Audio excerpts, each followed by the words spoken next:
Okay, ladies and gentlemen, please reach your seat. You should find your name around.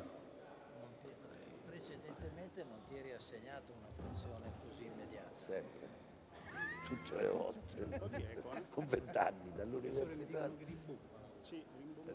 Pronto? Rimbombala, sono troppo vicino io? Fabio, va meglio così? Si sente meglio così? Non so cosa.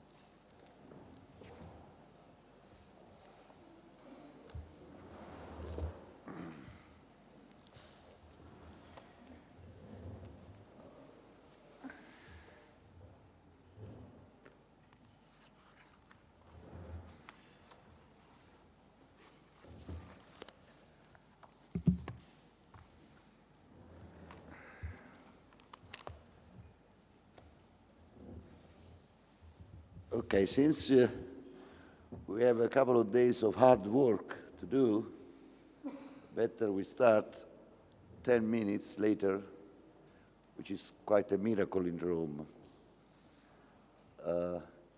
Obviously, I wish to thank you, each one of you, for accepting to stay with us here all together. The idea is a think tank meeting with some initial hints or provocations on the issues. And we wish to face 3 issues, as you have seen in the program. The first one is about the world economy, what everybody used to call globalization. But we put a key title, which is 21st century, is the end of Western power.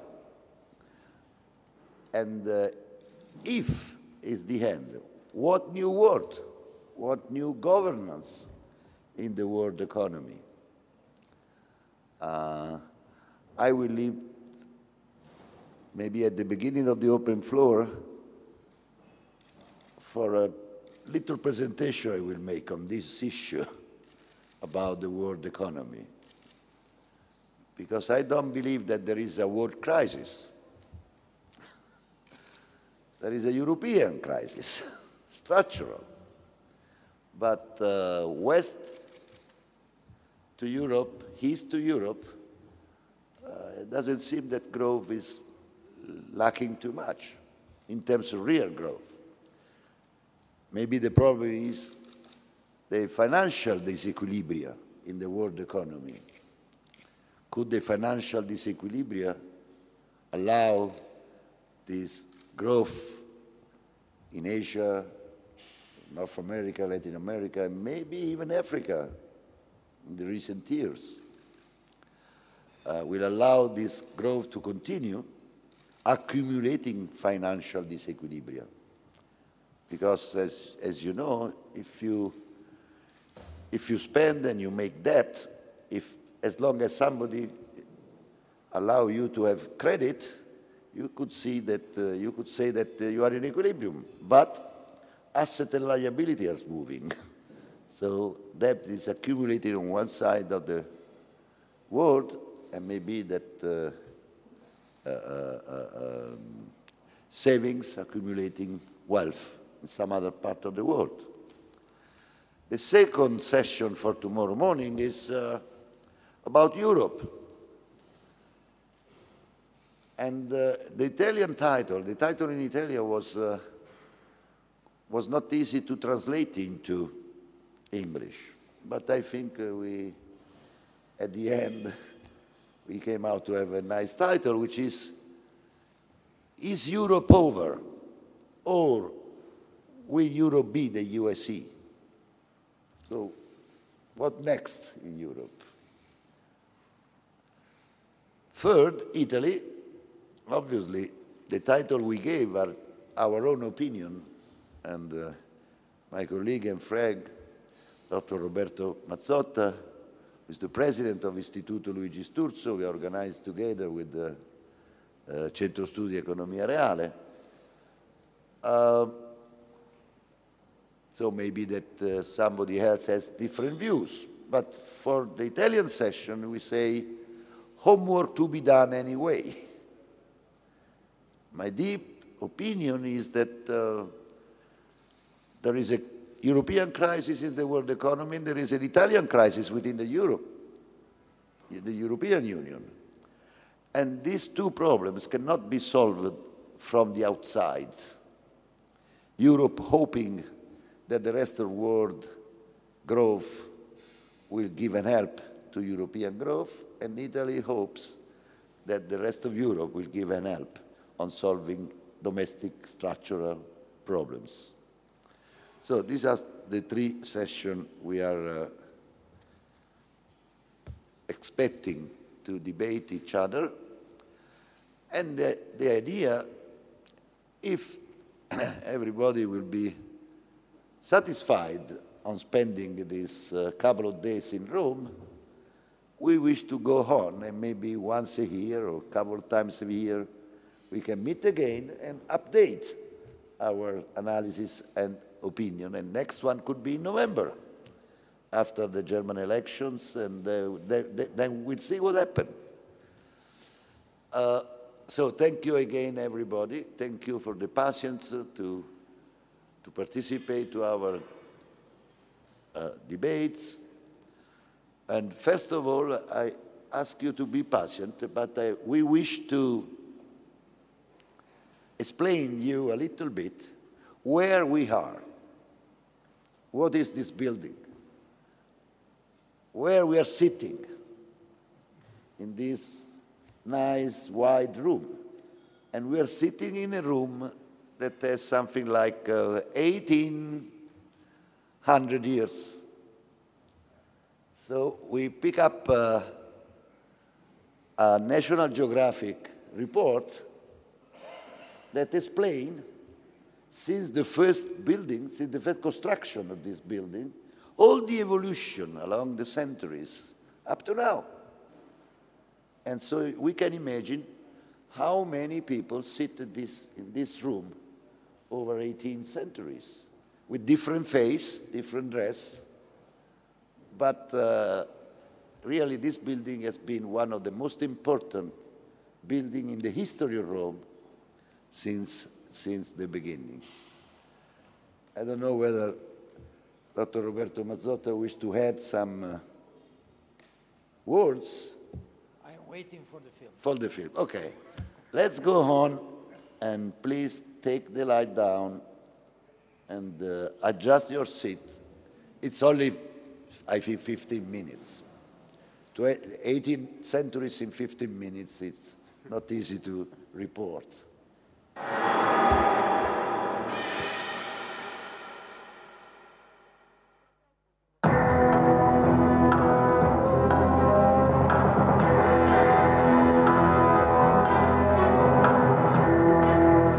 There's a monument in Piazza di Pietra in the heart of Rome that passers-by often ignore. They photograph it without knowing what it is. Nonetheless, its 11 columns have dominated the life of the city for 2,000 years. After the fall of the Roman Empire, it was wrecked by the fury of the barbarians and survived wars, rebellions, fires, and earthquakes. We're talking about the Temple of Hadrian, also known as the Hadrianeum for those who prefer its Latin name. And it's one of the most important archaeological testimonies of ancient Rome.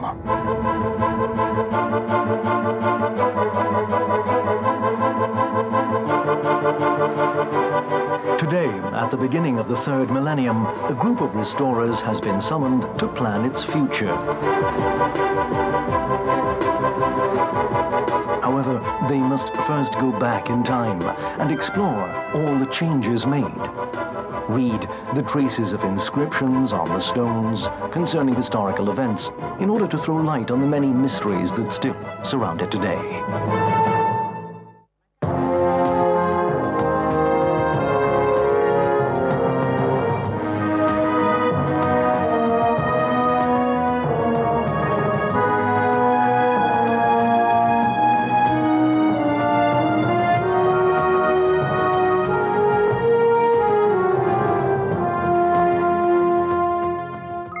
The Chamber of Commerce has asked us to devise a new preservation operation for the temple.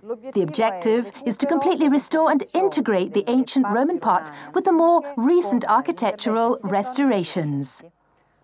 The temple includes 11 columns from the 1st century AD that support the Baroque building, designed by the architect Fontana, erected in the 18th century. This is what we see today. However, by carefully examining all the data available, we can go back in time and discover the transformations it underwent. The continual transformations undergone by Hadrian's temple are the best proof of its importance in the life of Rome. The particular characteristic of this temple has always been its functionality. It was used before it was visited and admired, as is the case with many other monuments in ancient Rome.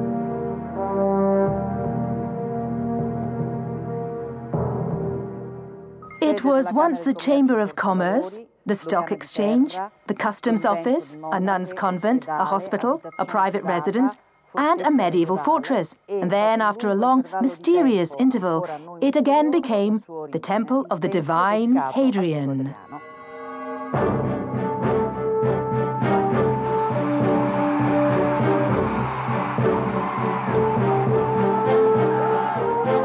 All the emperors, from Caesar to Nero, from Caligula to Marcus Aurelius, built in the center of Rome mausoleums, temples, baths, and obelisks to their eternal memory.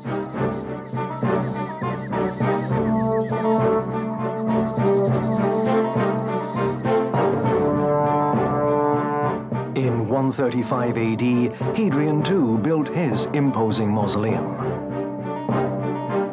Castel Sant'Angelo, also called by chroniclers through the ages the Hadrianeum, causing some confusion with our temple.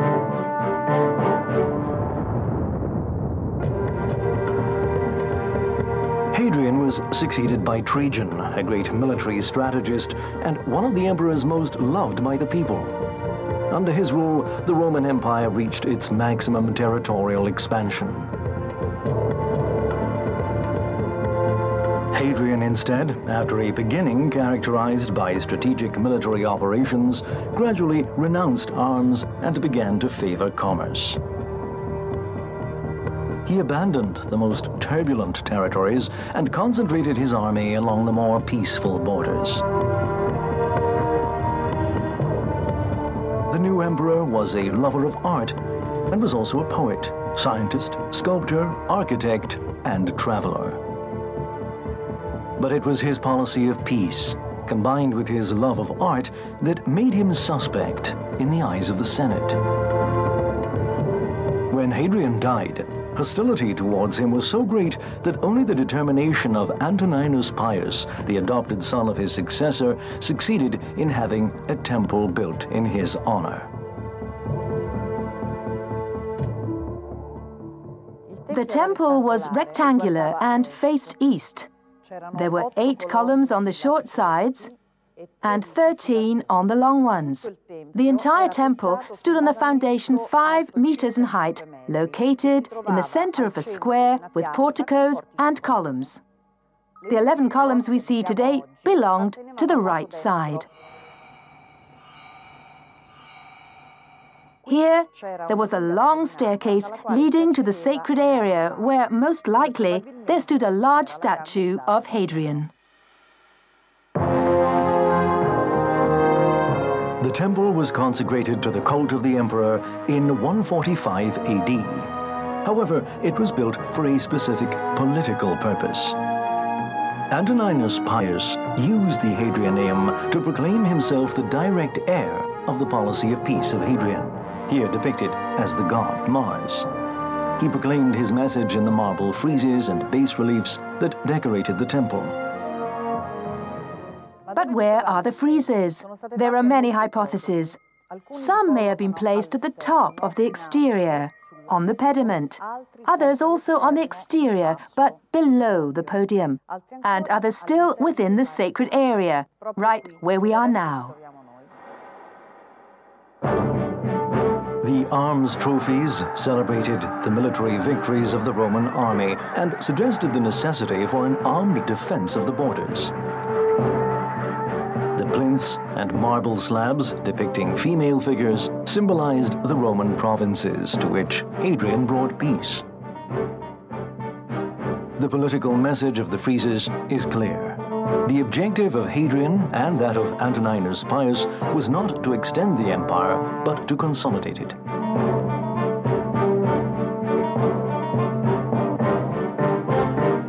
The temple was located in the center of Rome, in the Campus Martius, an area that, in Roman times, consisted of almost 2 square kilometers. This area always remained protected from invasions and wars, while other parts of the city, for example the Forum, were often destroyed and eventually abandoned.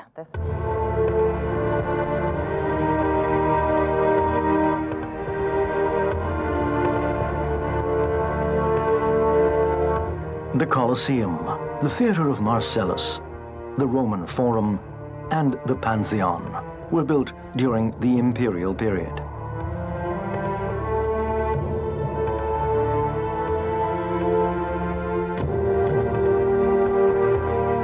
Some of them have been reduced to ruins, while others, after a period of negligence, were revitalized by being adopted to the needs of the city and are still alive today. Among these, the Temple of Hadrian is an extraordinary example. Then why is it so little known by the thousands of tourists who flock the streets of Rome every day?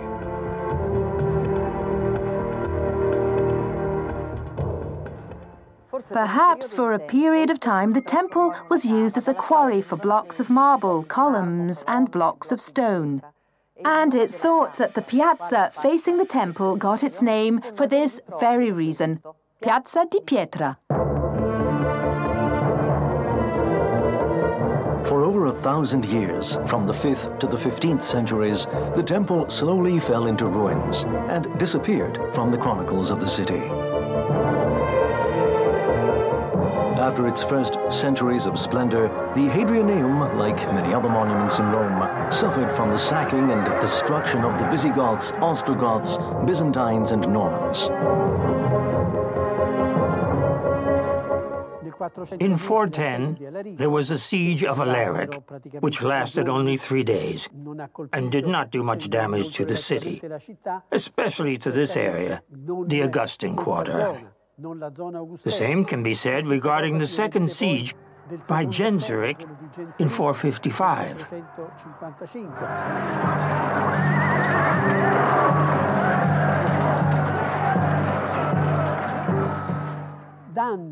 Rome suffered major damage during the siege of Henry IV from 1081 to 1085, and during the liberation of Rome by the Normans of Norbert de Guiscard, who fought house by house, burning and destroying many monuments. The greatest destruction of the monuments of Imperial Rome and the area from the Forum to the Colosseum occurred during these years.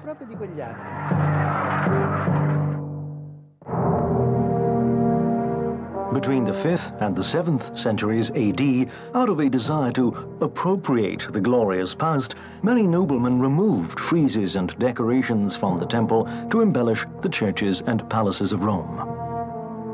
This became so common that in 380 AD, it was forbidden by the Codex Theodosius in an attempt to protect the integrity of the monuments.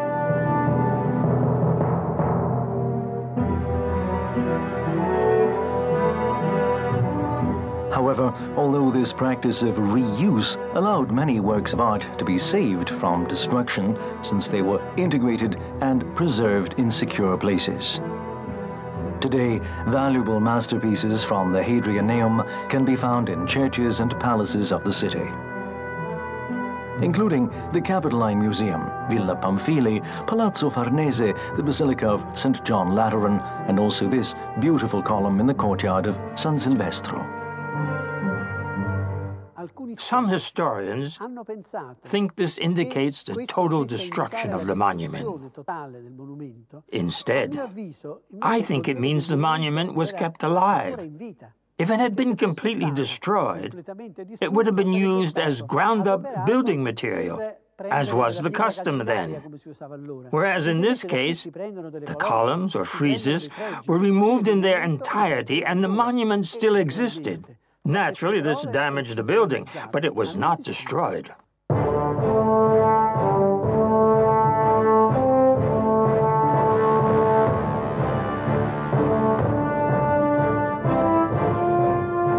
Dedicated to Neptune, Mars, the Vestal goddess, and sometimes confused with Castel Sant'Angelo, the Hadrianeum, also known as the Palace of the Columns, appeared from time to time in chronicles under various names. In the 16th century, when the authorities carried out excavation works to restore the piazza, which had been reduced to marshland, the marble friezes and bas-reliefs of the Hadrianeum certainly saw the light of day again, offering important clues to its past.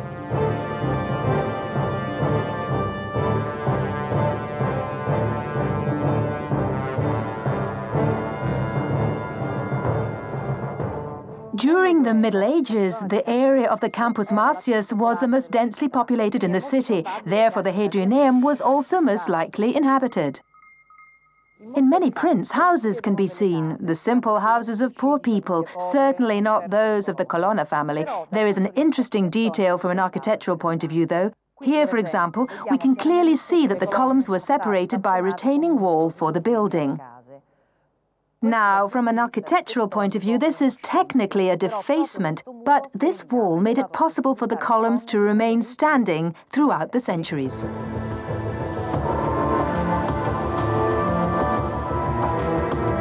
During the Middle Ages, Rome was transformed so it could defend itself against invasions and sackings.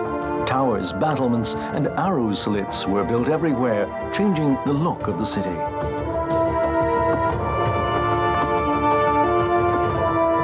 The Temple of Hadrian most likely suffered the same fate after it became the property of the noble Tuscolo and Colonna families.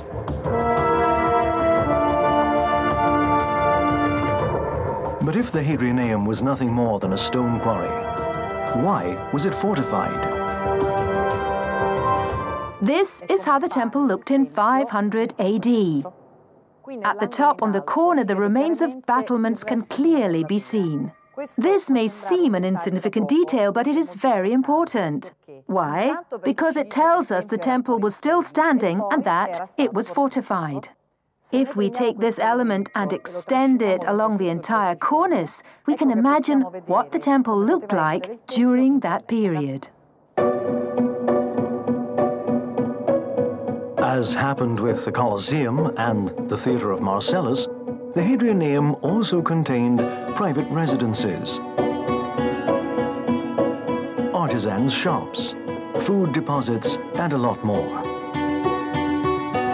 The temple was also used for religious purposes.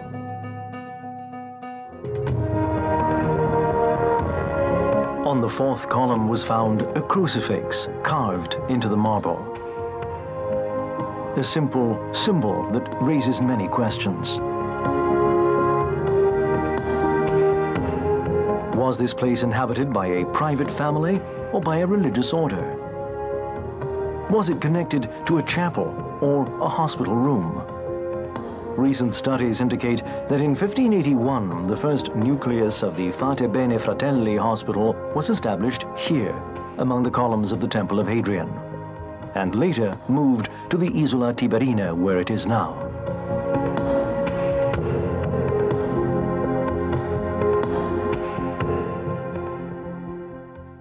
We've arrived at the height of the Renaissance. From this point on, all that happened to the Temple of Hadrian is documented with texts and designs, and it's no longer a mystery that requires reconstruction. It was in this climate of renewal that the new Pope, Alexander VII, began to restore the important classical monuments. He wanted to improve the face of the Eternal City and began with the nearby Piazza del Pantheon.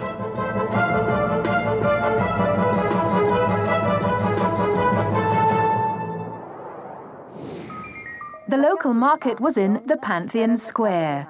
The piazza was dirty and there were problems of hygiene and public order. So what did Alexander VII decide to do?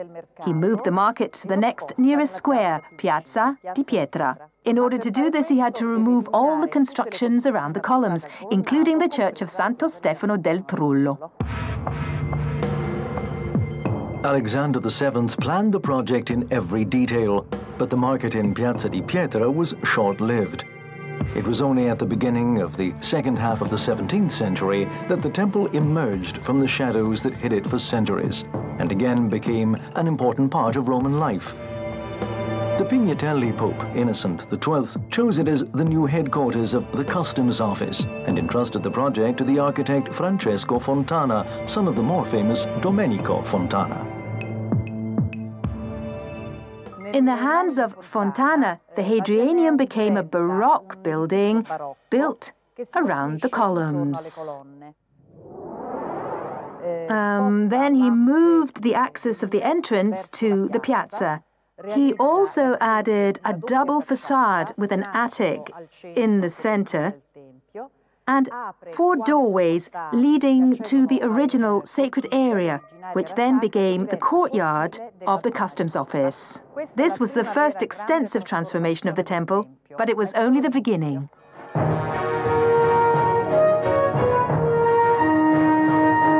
On September 20th, 1870, Rome was annexed to the Kingdom of Italy, marking the end of the Papal States.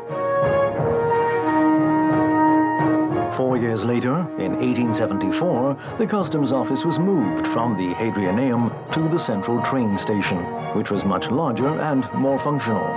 Meanwhile, the temple passed to the Chamber of Commerce and its restructuring entrusted to the architect Virginio Vespignani. The restructuring operations of Vespignani were radical. He removed Fontana's cornice and lightened the facade. He extended the central entablature to the 2 side buildings and removed the walls between the 4 central columns.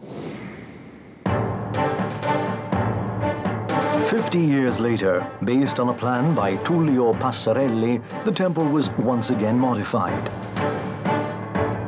In 1925, Mussolini was in power. Fascism, in order to strengthen its identity, paid increasing homage to the greatness of ancient Rome. It was this climate of rediscovery of the legend of the ancient Roman spirit that inspired Passarelli's work. Passarelli moved the axis of the entrance to Via de Burro and restored the ancient orientation of the temple in Roman times. The most important room where the trading took place was located in the central space, the former sacred area.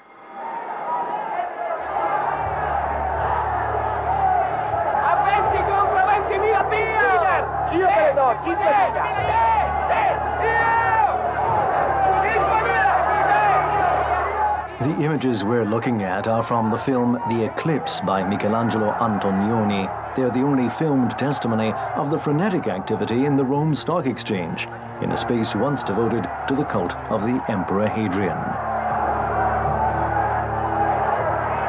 This sacred area, which became the shouting room, shows the faces of Elaine Delon and Monica Vitti, and men shouting against the classical backdrop of the temple.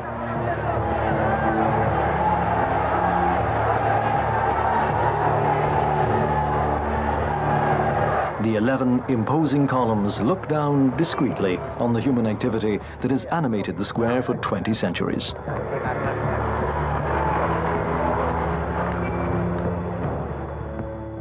This is what remains of the Temple of Hadrian today. 11 columns, the entablature in marble, and a part of the Roman wall. However, these columns, which are the most recognizable part of the building, have always been at the center of the restorations of the past and the present.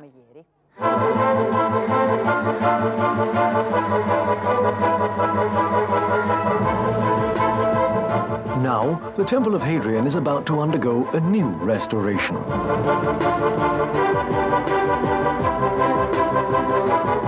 The philosophy guiding the work is no longer that of covering and harmonizing the signs of the past, but on the contrary, of bringing to light the various layers of accumulated history.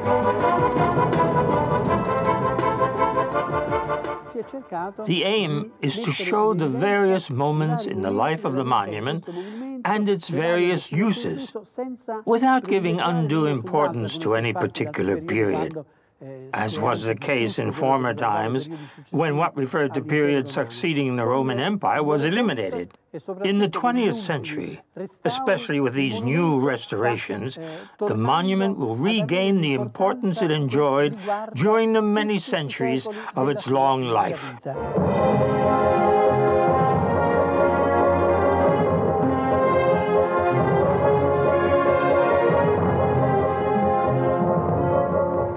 We are now restoring the Roman wall and the columns, and we're more and more convinced that the visual continuity of the exterior must also be extended to the interior of the temple.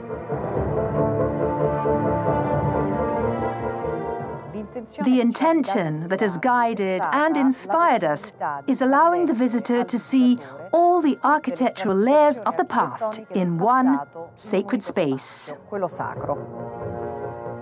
One of the most successful ideas was that of eliminating the existing skylight and creating a transparent covering that evokes the projects of Vespignani and the first proposals of Passarelli.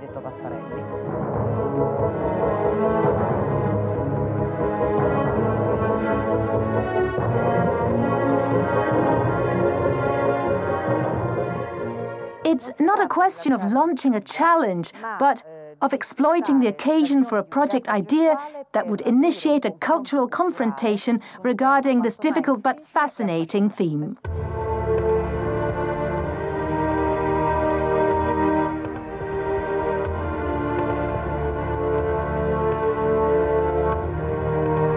The Temple of Hadrian has come down to us shaped by 2,000 years of history.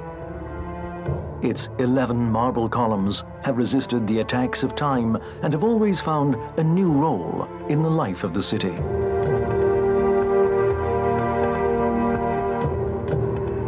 A sacred place dedicated to the cult of the divine Hadrian and a symbol of the political peace of Antoninus Pius. The temple has hosted private dwellings and convents. It's been a hospital, a customs office, a stock exchange, and is now the headquarters of the Chamber of Commerce. Wandering among its stones today is like making a journey back in time through jealously guarded memories. Today, after many centuries, there's still discussion regarding its true identity, and after 18 months of restoration, this stone giant is ready to be given back to the people. The splendid Piazza di Pietra, where the temple has stood in this city for thousands of years, tonight will become a theater, a meeting place for various groups, financial institutions, city institutions, and the citizens themselves. Giorgio Albertazzi will give us a marvelous reading from the memoirs of Hadrian, and there will be a light display, a fountain of light and fireworks, all to impress this moment in everyone's memory. Our temple will continue to live in the future, as it has for 2,000 years, contributing to the life in this city.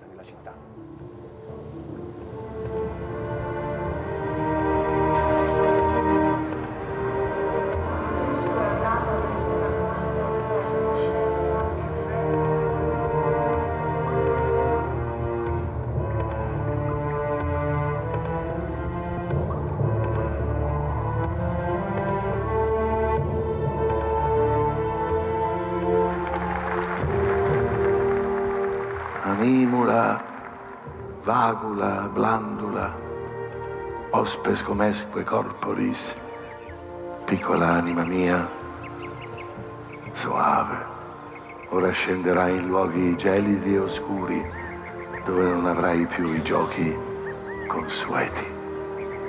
Un istante ancora. Cerchiamo di entrare nella morte ad occhi aperti.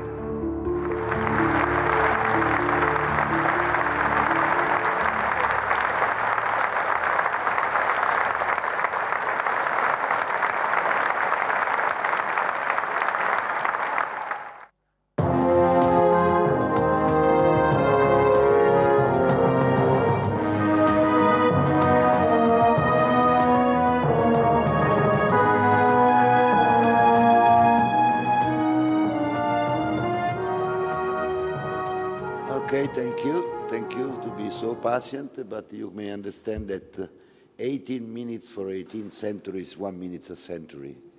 And we couldn't afford any more. So now we can actually start. The Italian Prime Minister Enrico Letta cannot join us to welcome you, just because in the 100 meters from here, there is the meeting of the government.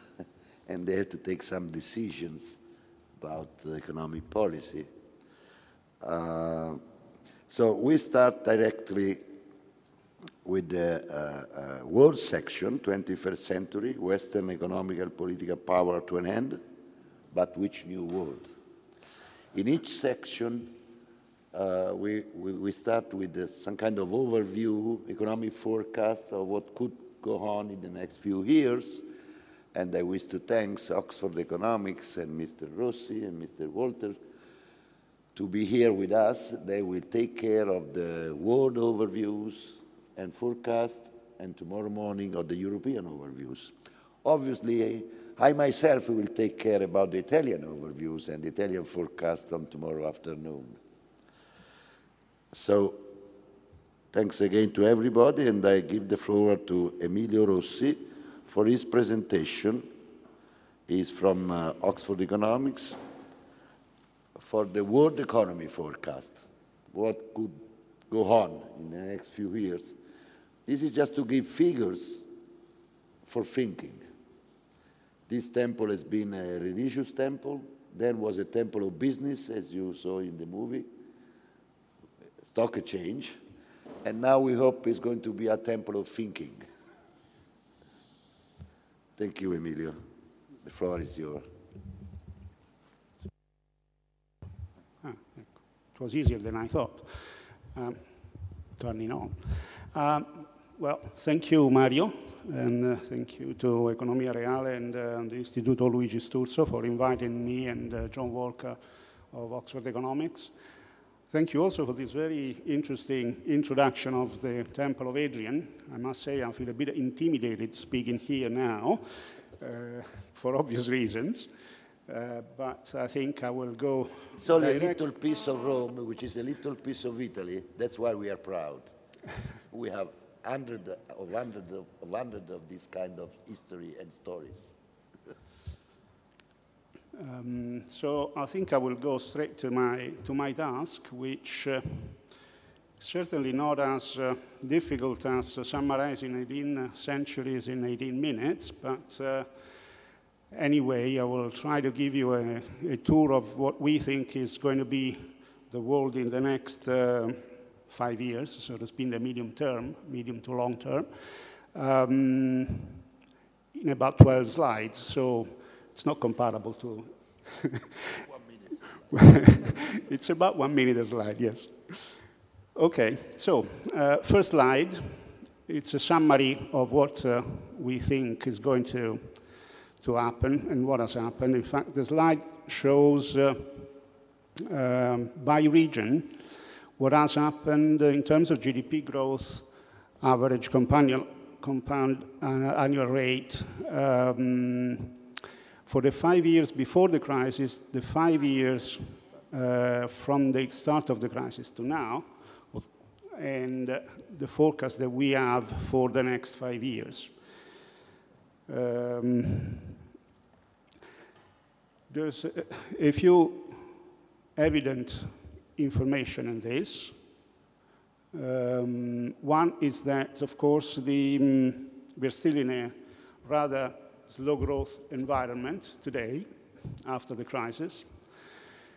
This is particularly true for the OECD countries, not so much, or at least not to the same extent, for the various emerging regions. And what is interesting, I think it's rather known, but it's always worth stressing it, that as of today, we still have a diverging world between advanced economies and emerging economies, but also within advanced economies, we do have a different situation between North America and Europe and Japan, which are which have much slower growth. The other interesting element of this slide is looking at the forecast, the 5-year forecast. The 5-year forecasts show that basically no area is going to perform as it was performing before the crisis, in the 5 years before the crisis. Most are expected to rebound from the level of the crisis, but only actually NAFTA, that is basically the US, for the next 5 years, we can expect to go back to levels which are similar to what it used to be, give or take.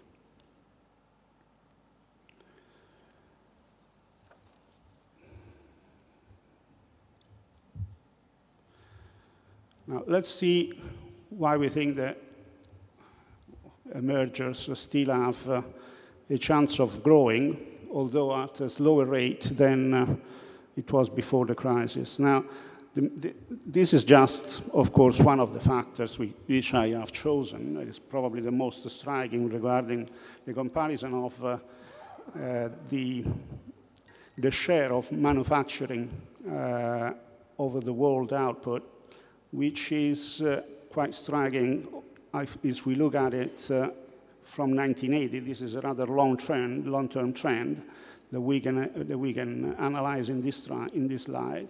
It is quite evident that China, which is the leading emerging country, in terms of growth at least, is actually gained a lot of market share. It's amazing the amount of market share it has gained. We expect that growth in market share still to take place, probably at a lower rate. But it's a long-term trend that cannot be, we don't think, can be interrupted overnight. We can see, of course, that also India, which is another emerger of large dimension, has gained some manufacturing share, but we should keep into account that India is more a service economy than a manufacturing economy. So probably most emerging markets would be in between India and China if we were to have a more crowded slide. There are, of course, other factors that makes us think that the growth in emerging markets will still be important in the next 5 years. The well-known increase in the size of the middle class, this is no news, but it's still there. The availability of large natural resources are other reasons. And the still low labor costs that most countries enjoy in this part of the world.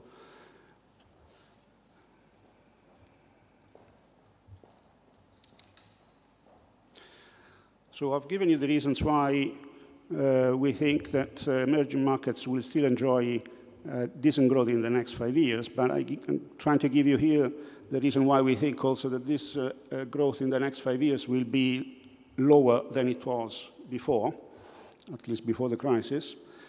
This is also, again, an example of one of the reasons. It's quite striking, I think, again, unit labor costs in manufacturing. Also, this is a long-term trend from 2000 till today. We can clearly see that the unit labor cost in China, as well as in Brazil, even in India, they are actually increasing. Of course, they start from a very low base, so they're still very competitive.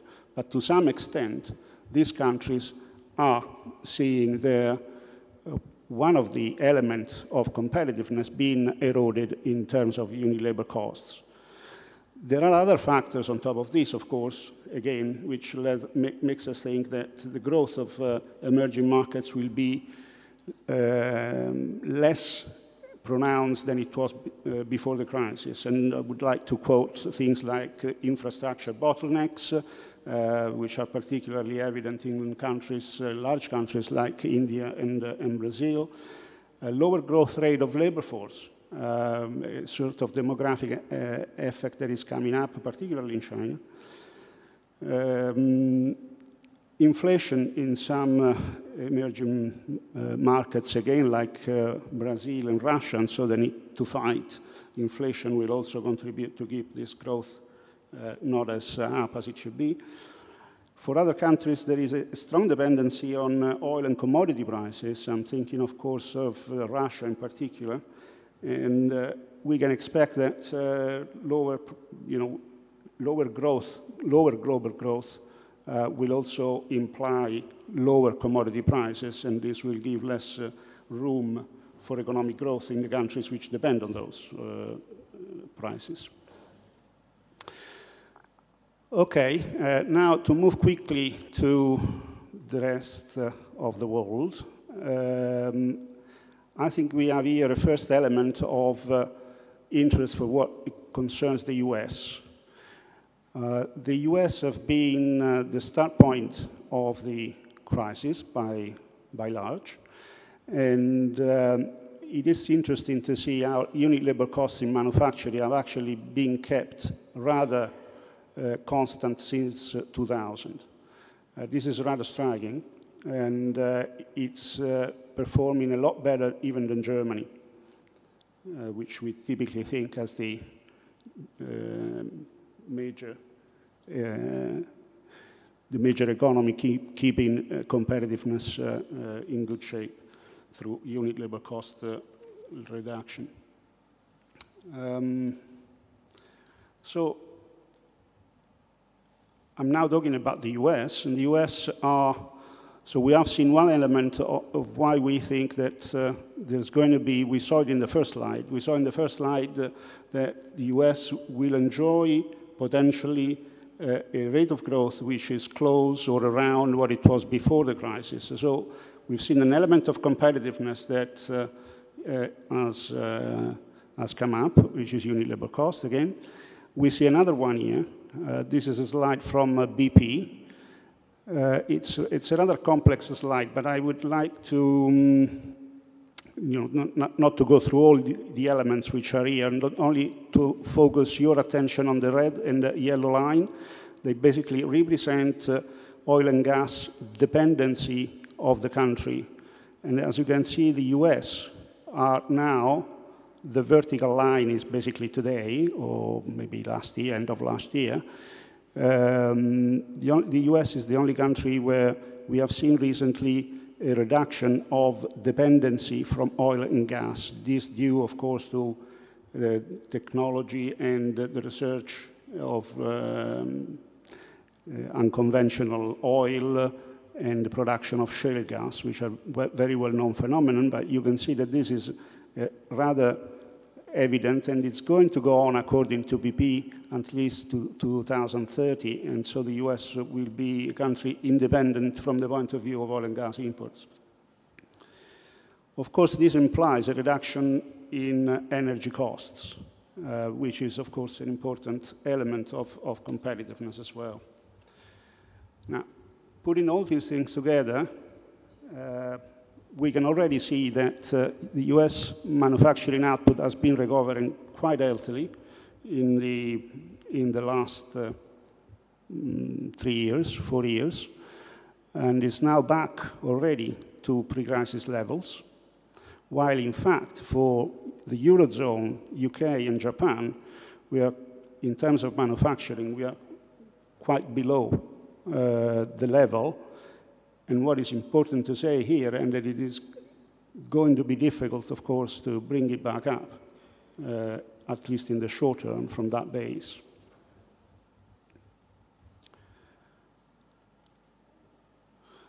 Now, let's see what are the major issues on the table. We know that a good portion of the crisis was due to high level of indebtedness in a number of sectors of the economies, of the various economies. Let's start to see where we stand with the leveraging of the banking sector, measured by financial corporations' debt to GDP. And also here we can see actually that the US has gone already quite a bit farther, unlike Europe, and to some extent also the UK. The high level that we see for Japan is probably due to a different structure of the banking sector, and it's what I would like to focus here is the fact that it's basically remained roughly constant over time since 1999. So basically what we can get from this is that also from this perspective, the US seems to be in a good position in terms of deleveraging the banking sector, while for the Eurozone and Japan, they're lagging behind. There is still a lot to do, and it's going to be difficult in a slow growth environment because, of course, a slow growth environment can bring additional bankruptcies or difficulties of corporations, of enterprises, and of course that means increasing bad loans and all those kind of issues that you can certainly understand. Other sector where was identified as a sector where there was one of the roots of the crisis was the household sector. Also here we use household debt to GDP as the indicator of what's going on. Again, here we see the US pretty much on, let's say, on a good route to go back to historical levels. Anyway, a lot of the road that needed to be done is done. Some of that has also taken place in the UK. Again, Japan is roughly constant, although still increasing, but the issue is still quite evident in the Eurozone. Anyway, in general, I would say also here that the EU and Japan are lagging behind the US in this.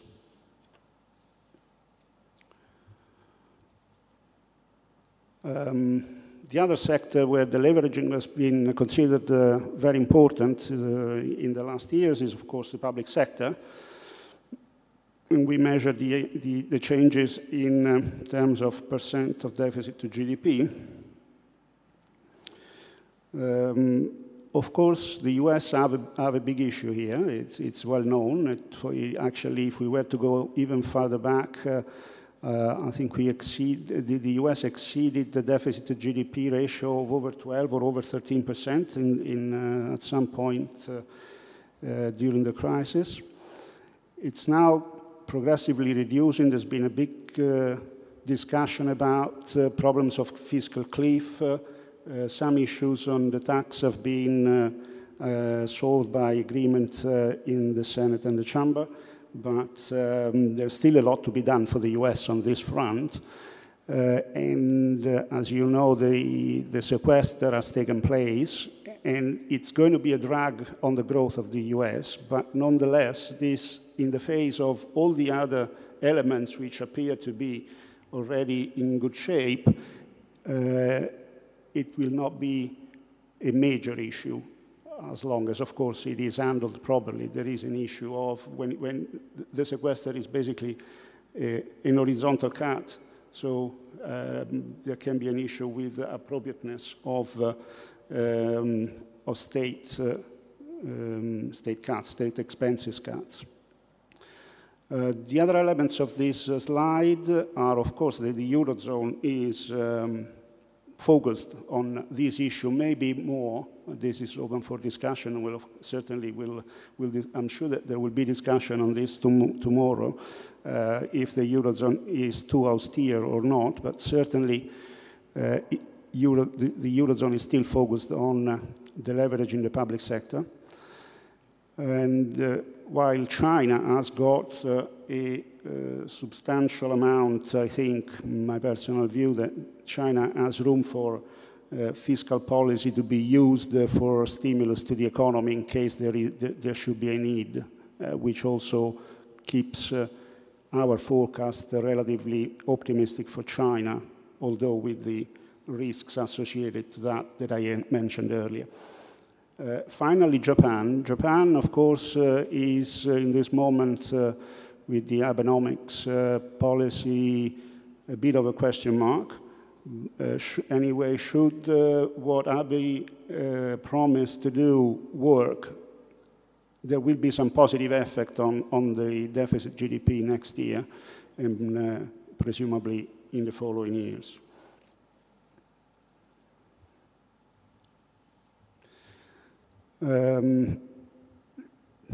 Basically, as I said, Japan is a question mark in what it's doing. The results of these very large monetary expansions are not obvious. The targets are obvious, and presumably this was, after 20 years of deflation, the least bad thing to do. But said which, it has to be said that this monetary expansion is the size in 2 years of about what the US did in the last 5 years, which is often considered to be too expansionary already. So there are risks associated to this maneuver. Of course, asset bubbles, not only domestic, but the asset bubble could be large enough to be exported in neighboring countries. Other risk is that, of course, the inflation target of 2%, which has been set, may create fear of overshooting. If that should that be the case, of course, we would see bond yields rise, and of course, they would, of course, be bad for the economy in the real economy as well. What I think is essential here is that Japan keeps this big monetary expansion accompanied by the other pillars of policy, which are, of course, fiscal and structural. And I think that it's going to be particularly difficult to obtain deep structural changes in a country that has very strong culture, very traditional culture.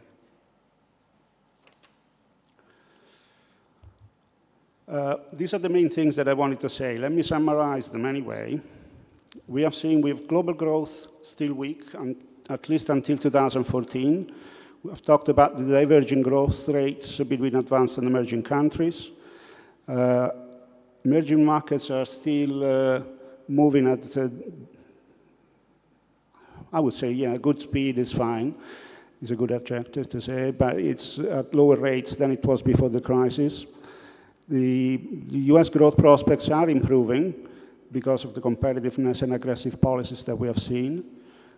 The Eurozone is still in the doldrums for its structural and governance issues. Japan is in the middle of a large policy experiment. I do not have any doubt that it could be called an experiment. And this will need careful management for all the pillars of the policy. There is a risk to all this, which is that the aggressive monetary policies which have taken place in the major, on some of the major advanced economies do imply some currency weakness and some claims of currency wars from other emerging countries has actually been made, whether the currency war was intentional or not from advanced economies. The claim from emerging markets is there already. So those were the main elements for the forecast. We think that there is risk to that forecast, of course, and let me guide you through this risk. The main one is still the possibility of a euro breakup, which would have, of course, a a huge effect on the world economy at large. Another important one you can find described in the bottom left, which is a lower growth than expected in the advanced economy, highlighting at that point, putting in evidence the structural impediments in a number of emerging markets. And this would, of course, weaken their growth and the global economy in general. There is a risk on the top right also of central banks not properly unwinding quantitative easing, or maybe too late, letting inflation go with all the risks associated to that. But we also see, finally, after at least 2-3 years of only negative, possibly negative scenarios, there could be a positive scenario finally. In general, the perception of risks have diminished in the last 6 months thanks to the policies that have been put in place. So there is now a possibility, and we can see that it's called the golden age. This is basically related to the US performing even better than we expect, or at least that the markets expect, because of technology and competitiveness gains. And this would free a lot of investment from the corporate sector in the US. The corporate sector is very liquid at the moment, and it has been so, but not investing as much as the liquidity would allow, their own liquidity would allow. So a better environment could prompt a better growth in the US, and that way increase asset values, improve confidence globally. So those are the main risks that we see. And let me now draw, with the last slide, some policy implications. Of course, there is a question mark if these are the implications. I think that this is what we are here for, to discuss these and also other policy implications. I think that what we've seen, and what I think historically we will be considering, when at some point mankind will look back at the beginning of the 2000s, what has happened in this decade has been this large transfer of wealth and income from OECD countries, from advanced countries to emerging countries. This is, of course, a very welcome process in many ways. I would like to remind you that the World Bank recently has published data by which misery, the pure misery, has halved worldwide in the last 20 years. This is a phenomenal achievement for mankind. And it's gone from 43% of population to 21%. So halving misery, I think, it has been, we should be, I think, all be happy about this kind of move. But of course, this big transfer and this big shift of wealth and income from OECD to emergers create issues, frictions, and the transition needs definitely to be managed to go to a new balance of power, not only economic, but also political. We've also seen the aggressive monetary policies which could escalate in trade wars, which could ultimately bring back protectionism and nationalism.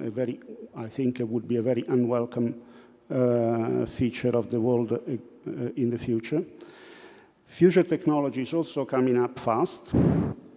There's been recently a study from the McKinsey Institute listing a dozen of new technologies which will be pervasive already in the next 10 years on our lives, and which will be able to move literally billions of, or trillions actually, of dollars from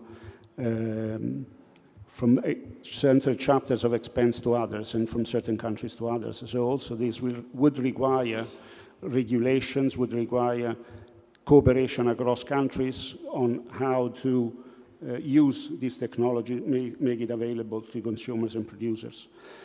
Finally, there is an issue with global climate change that we are all aware about. And, well, again, another element where policy has been a bit distracted in the last several years because of, I think, more important issues with the crisis. The implications of this could be, I just throw them there for discussion and ideas. The form of international institutions, redefine the role of the WTO, understand what is that we want to do in terms of global cooperation. If we think we need global cooperation, or if we can go ahead with bilateral agreements which have taken place and have been increasing in the last several years. And finally, the regulation of the financial system, of course, including a number of topics. I think that with policy implications, I have concluded, and this is what I thought I wanted to say. I thank you very much for your attention. Thank you very much, Emilio. Thank you for this wide background to be discussed. So we go directly to the international institutions. I will follow the list here. So Paul van der Noord from the OECD has the floor now. So from the outside, Oxford Economics in the inside. Yes, thank you very much. I'd like to have the remote control, please, otherwise I can't. Thank you very much. Okay, well, I'm also going to lead you through a number of projections, but those are projections up to 2060, which is in the framework, given that we're in a building that's 2,000 years old, still the short term, I suppose. These projections have been produced as part of the economic outlook of the OECD that was released, I think last week. And they're produced with a small general equilibrium model, so it's to ensure consistency. And I'll just take you through the numbers. The main feature of the projection is that in terms of GDP, we see that by 2030, the BRICS are of roughly the same size of OECD's current membership. In terms of per capita GDP, by 2060, the BRICS are still only half of the OECD's GDP per capita. So already you see a tension here in terms of size of the economy and welfare, which is still relatively unequal. And meanwhile, how to get from here to there is difficult, or because of the still huge fiscal consolidation needs some of the countries in the OECD are facing. Now, this is what the world would look like in 2060, 2030, in comparison with 2011 in terms of GDP. As you can see, Europe, or at any rate Euro area, is shrinking, relatively speaking, from 17% of global GDP in 2011 to 12% in 2030. And 9% in 2060. The other thing that's is perhaps striking from these projections is that although China is growing a lot between now and 2030 in terms of its relative size, it sort of stabilizes at that relative size afterwards, mostly because of the aging of the population. Another striking development is the growing share in global GDP of India. India, which is now roughly 7% of GDP of the world economy, is growing to 11% in 2030 to, if I read well, 70 or 80% in 2060, and would clearly be way bigger than the euro area by 2060. As you can also see, that indeed the share of the OECD area in the global economy is roughly half in 2030, but is clearly less than half by 2060. One can also take a look at the composition of growth, the growth rate. What is the share in global growth in the decades to come? One thing that stands out is the declining share in growth of China. It's still big by 2060, but it's only half of what it is right now. Again, this is due to the fact that China is aging and converging, which also means that total factor productivity growth is also slowing down at some point. What's striking is the very large share of growth of the Indian economy in the global economy by 2060.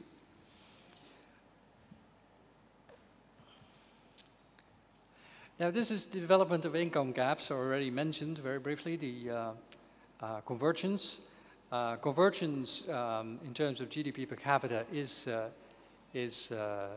going on. The bulk of the countries are indeed continuing to converge to the world leader, which is obviously the United States. But there's a number of countries that are backsliding, and those countries happen to all be located in Europe. So this is an interesting issue for discussion today and tomorrow. In terms of the sources of growth, I'm sorry, the colors don't show up very clearly. But as you can see, in countries like China, India, Indonesia, it's mostly multi-factor productivity that is the biggest contributor to growth. Whereas in a number of other countries, it's the contribution of labor and human capital that's a major driver of growth. You see that, for example, in Turkey and in Mexico, South Africa, etc. Let me just go on. Labor market participation rates.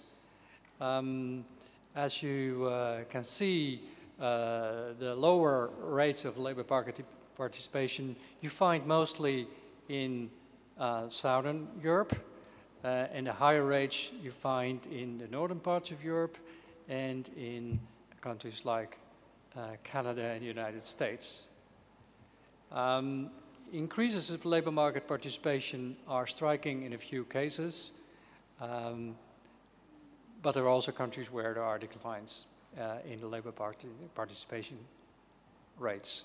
Anyway, this gives you an idea of the distribution of that very important driver of activity. Level of education. As you can see, here too there is clearly a convergence. By 2060, the distribution, the first observation is that the overall level of education keeps increasing across the board.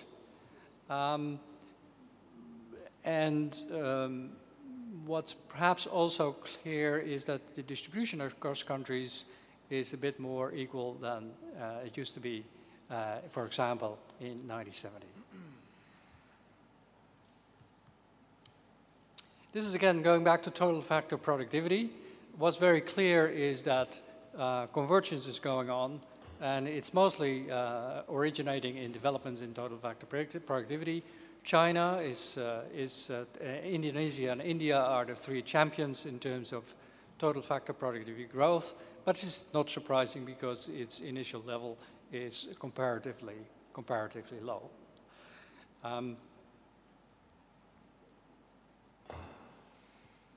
here are the global saving rates. And what's immediately clear from this is that the huge disparity in saving rates between China on the one hand and most other economies, major economies on the other hand, is diminishing. So China becomes less of a saver and as a result more of a consumer.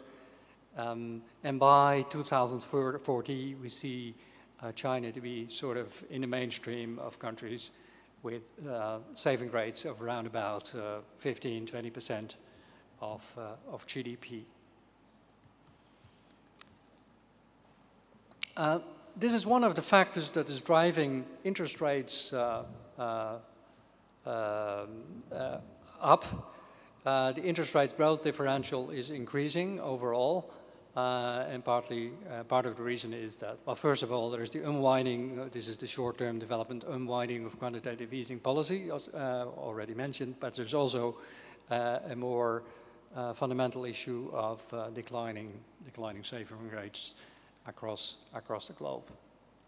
This, of course, makes a very challenging development for fiscal consolidation. And this brings me back to my initial comment that we're really facing difficult times for fiscal policy in the near term. Thank you very much. Thank you very much. We go a little deeper inside the international institution this time with Carlo Cottarelli. Thank you to be here, Carlo, from the Director of Fiscal Affairs Departments from the IMF. Please, have the floor. Thank you very much, Mario, and thanks for inviting me here, and thanks to Roberto Mazzotta also for inviting me to this very important event. I will express here my views, it's not the views of the International Monetary Fund necessarily, the usual caveat. I understand also that Chatham House rules apply. I will make, I don't have a PowerPoint presentation, but I will make 3 points. The first is the clear success of emerging and developing economies over the last 5 years in overcoming the crisis, which is in sharp contrast with the behavior of advanced economies. The second point I want to make is the likely continuation of the trends towards an increasing, faster growth of GDP in emerging and developing countries over the next few decades. It's not something that is it's not something temporary, it will continue. And the third point that I will make is that although these trends, long-term trends, are pretty clear, the road is going to be is likely to be a very bumpy one. Many risks lie ahead for both emerging and advanced economies. So let me start with the first point, the developments in the last 5 years and the spectacular success of emerging economies in overcoming the crisis, which has made even more evident a trend which has started earlier for a faster growth of these economies with respect to advanced economies. Some simple numbers. During the last 5 years, the average growth rate of emerging and developing countries on an annual basis has been 5.5%. For the US, has been half of a percentage point, so 5.5 against half. And for Europe, for the euro area more specifically, it has been a negative growth of -0.25% per year. This is different than what had happened earlier in the 1990s, in the period between, in the 10 years ending in 2004, emerging and developing countries were rising fast, but the gap was not as large. 4.9% for emerging economies, 2.2% for the euro area, and 3.3% for the United States.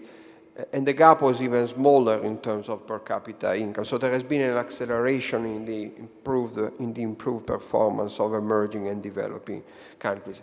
Given my role at the IMF as head of the Fiscal Affairs Department, I have also to mention another very important difference between advanced economies on one side and emerging and developing economy on the other side, and that's the state of the fiscal accounts. The public debt to GDP ratio in advanced economies increased from 74% of GDP in 2007 to 110% of GDP in 2012. This is a 36 percentage point increase in 5 years. The whole stock of public debt in emerging economies averages 35% and has been broadly stable over the last 5 years. Now, to be fair, this spectacular success of emerging and developing economies has also been due to the fact that the crisis that started in 2008 and 2009 happened in the United States and spread later to Europe. But what is surprising has been the resiliency of the ability of emerging economies to decouple from advanced economy, something that we were not anticipating. In 2008 and 2009, the IMF said, well, the emerging economy will also be heavily affected by the crisis, which was true, but only in 2009. After that, the recovery has been spectacular, which shows a very strong resiliency of these economies. More significantly, if we go beyond what happened in the last 5 years, is what is going to happen over the medium term, which brings me to my second point. The forces that are underlying the better performance and the catching up of emerging and advanced and developing countries that we have observed over the last 10 years, 5 to 10 years, will continue to remain strong over the longer run, and will lead to a strong redistribution of economic and political power also across different country groups. Basically, the relative economic strength of countries measured by relative GDP reflects, in a way, tautologically, the population size, the composition by age, and per capita productivity for the labor force. And developments in all these dimensions point in one direction. Demographic trends are favorable to emerging and developing economies. The share of the world population in North America and Europe, which is currently about 17%, will decline to 14% by 2025 and will further decline over the medium term. In terms of aging, the world population will age everywhere, fortunately.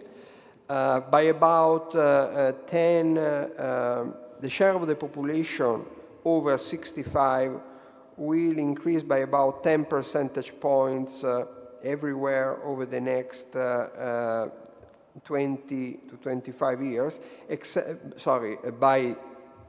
over the next 35 years, with the exception of Africa, where the increase will be smaller. Africa will age less. Altogether, the labor force will increase, also will move in the same way as total population moves, because the aging process is more or less the same across countries, which means that the labor force in emerging and developing countries will increase faster than in advanced economies. But these are relatively slow-moving trends, where the trends is going to be moving faster is in terms of productivity. Per capita productivity will grow faster in emerging and developing economies, reflecting changes in capital endowment and total factor productivity, of course. As long as globalization proceeds, this trend towards an increased productivity in emerging economies is likely to continue, because market forces will continue to lead capital and technologies to migrate where returns are higher. There is no clear reason why this process of globalization and increased productivity in emerging and developing countries and increased globalization should continue short of a major catastrophe, major disaster that happened in the past, like a major world war. But short of this, the trend is likely to continue. Globalization was interrupted at the beginning of the 19th century, but short of an event like this, the forces of globalization will continue to lead technological progress to be faster or better, the process of catching up will continue, and therefore these economies are likely to grow faster than productivity is likely to grow faster in emerging and developing countries than in advanced economies. The implications for the distribution of income and economic power are pretty clear. By 2020, which is just 7 years from now, the G7, the largest 7 economies will include all the 4 BRICS, China, India, Russia, and Brazil, even assuming a significant slowdown with respect in economic growth with respect to the recent growth rates. Political power is also likely to shift correspondingly. The Global Trend report published by the United States National Intelligence Council presents a power index. They build its power index based on GDP, population, military spending, technology, health, education, and governance. And while while at the moment this index sees on top the United States and the European Union, and this is a stretch because the European Union is definitely not a political union, by 2050 you will find China on top, followed closely by the US, the EU, and India. So essentially we are moving towards a multipolar world in terms of political power. The same index shows that by 2030, non-OECD countries will overcome the current OECD membership in terms of political power based on this index. As I said, short of major shocks like a world war, these trends are likely to materialize. But the road, and this is the third point I wanted to make, the road is going to be a bumpy one, because our vulnerabilities are still high, both in emerging and in advanced economies. There is perhaps this idea that emerging economies are now overcome the period of crisis that characterized, for example, the 1990s. We should not fall in the same mistake that we applied to advanced economies when before 2007, the Great Moderation, people thought that the period of crisis in advanced economies was over. It was not over and will not be over for emerging economies. There are several sources of vulnerabilities for emerging economies. I will just mention a few, and it's not an exhaustive list. First of all, GDP is growing fast in emerging and developing economies, but not all members of the population are benefiting from this growth.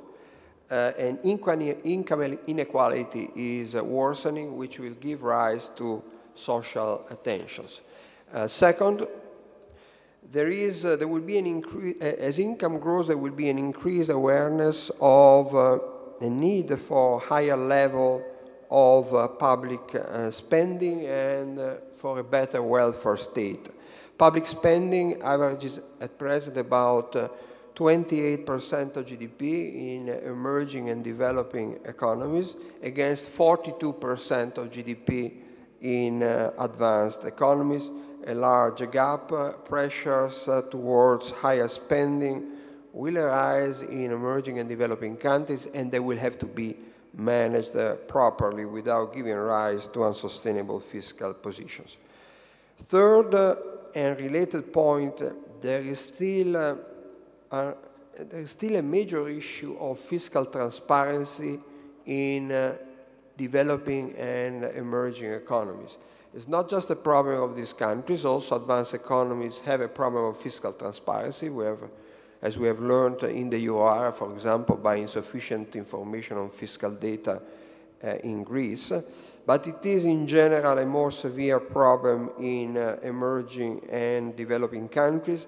Perhaps the major example is China, where information about the fiscal position, both the deficits and debt of not the central government, but subnational governments, is extremely insufficient. You may have all read on, for example, there was an article on the financial headline on the Financial Times about 2 months ago about a former Minister of Finance of China who stated that there is a hidden debt in China of about 40–50% of GDP at the local government level. The official debt to GDP ratio in China is below 30%.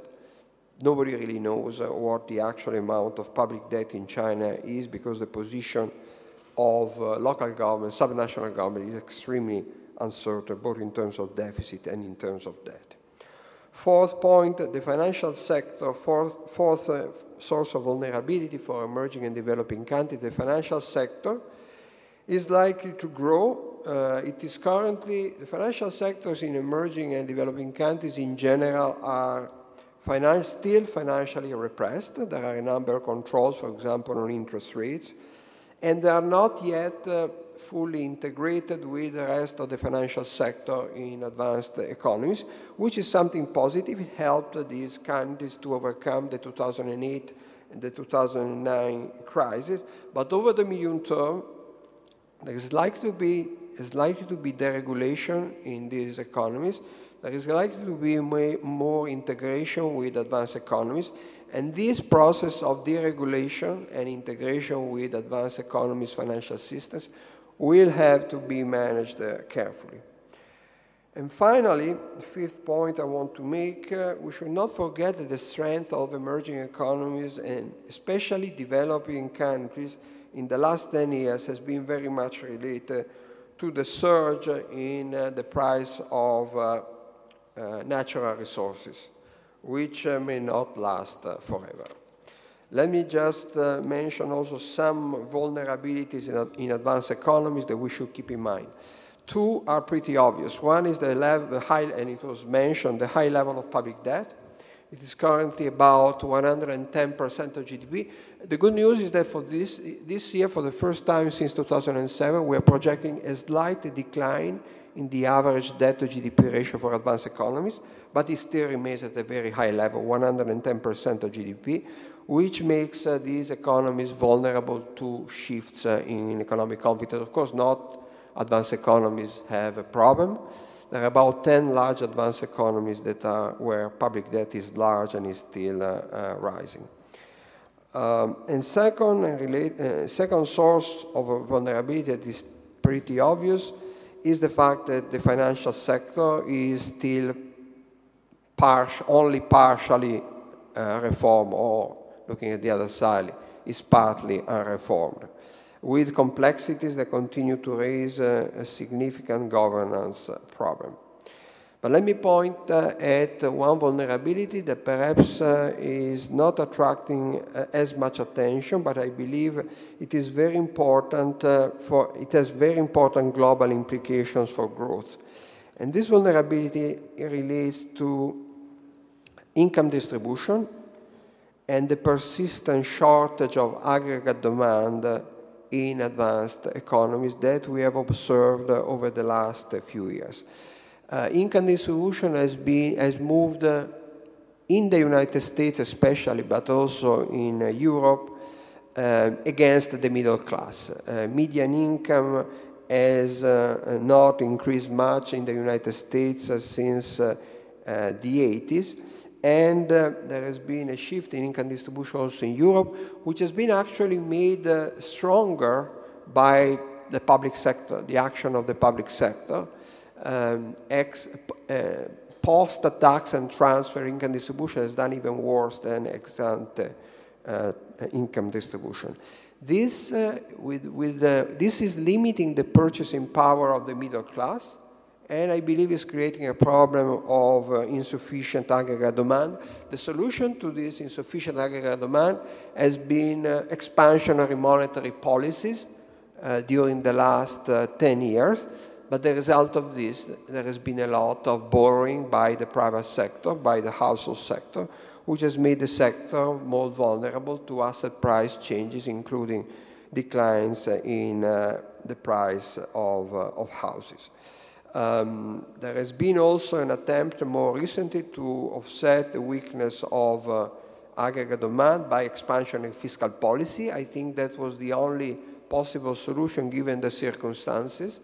The weakness of economic activity was inevitable to expand fiscal policy, but again, public debt has piled up.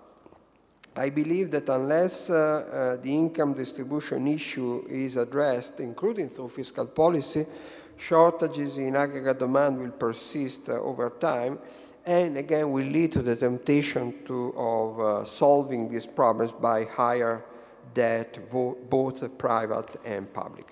With this, I conclude. Altogether, while the long-term trends are pretty clear and they are relatively good with a strong growth in emerging and developing economies, there are many reasons to believe that the road ahead will be a bumpy one, and that the turbulence that has characterized the last few years is not a random event, with a risk that will remain sizable for both advanced and emerging and developing countries over the next decades. I'll stop here. Thank you very much for your attention. Thank you very much, Carlo. And now is Maurizio Bussolo, who is leading the Development Prospect Group at the World Bank. Thank you very much. I think I have a difficult task because probably I'm the only one separating from a coffee break, but I don't see any coffee break until dinner. There is no coffee break. There is no coffee break. Coffee all around the afternoon. So whoever wishes can jump over there and have a coffee. The other difficulty is probably that after 3 good interventions, it will be difficult to say new things. So, but reiterating some of these themes, I think is still important. Let me start by saying that I work in a group that does look at the long-term trends. And one big mistake that people make when thinking about the future is that it's going to be similar to what has been the past, and that is not the case. So by doing these exercises, it's not that we actually do forecast exact numbers, but we have a system to think about the future, and we see that the future will be very different from what has been the past. Now, what I'm going to show you in this short intervention is one aspect of the future 25, 30 years of the global economy, and the aspect has to do with the saving and investment that underpin the accumulation of capital in the world in in less than a generation. So, sorry, the things that I will say are part of a report that just came out a week ago, and I organized my intervention around the 3 main questions that we ask in this report. The first question has to do, we ask ourselves where investment activity will be in the future. Which countries will drive investment activity? By investment, I'm thinking of the real side. I'm thinking about accumulation of capital goods. I'm thinking about bridges, infrastructure. I'm not thinking about financial investment, okay? The second question is, okay, we have a concern that the population is aging, and with aging population, there may be a shortage of saving. A couple of years ago, the McKinsey came out with a report that was titled, I think, The End of the Era of Cheap Capital. And so there is a concern there will be enough savings for the investment needs that we observe. And the last question that we ask in this report is, okay, now we sort of know where investment is or will be, we know who the savers are, and so we ask the question of how these two, the savers and investors, will match in the future. So let me go to the first question. Let me start with investment. Well, let's start with an observation that for the last 3 decades, the share of investment of the developing country has been about $20 to 100, or 20 cents to the dollar. This has changed in the last 15 years, starting with the increased trend growth in developing countries, and it's about now 45 cents to the dollar. We foresee that by 2030, the share of investment in activity in developing countries will be 60 cents to the dollar.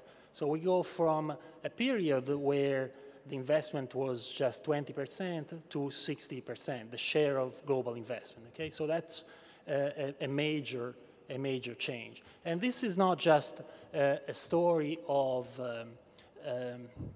there are some issues with this PowerPoint, but this is not just a story of China.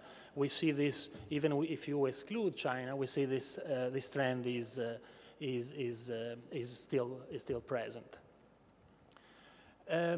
Now, the interesting observation is that there is a shift in the investment activity from high-income countries to developing countries, and overall the global investment stays as a rate stays constant.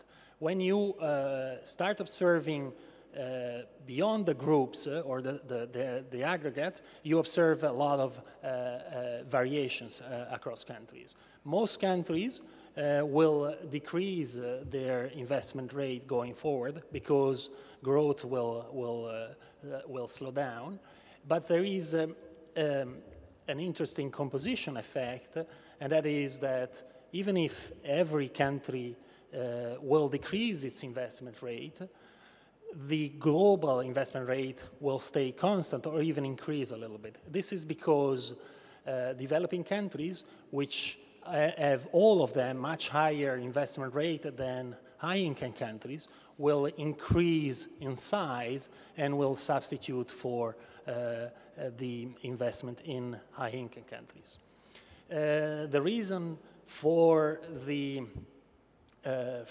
dominance of the developing world in the future is, has been already discussed in the previous interventions, is basically growth differentials. You see here the growth rates of the groups, high-income and low-income countries.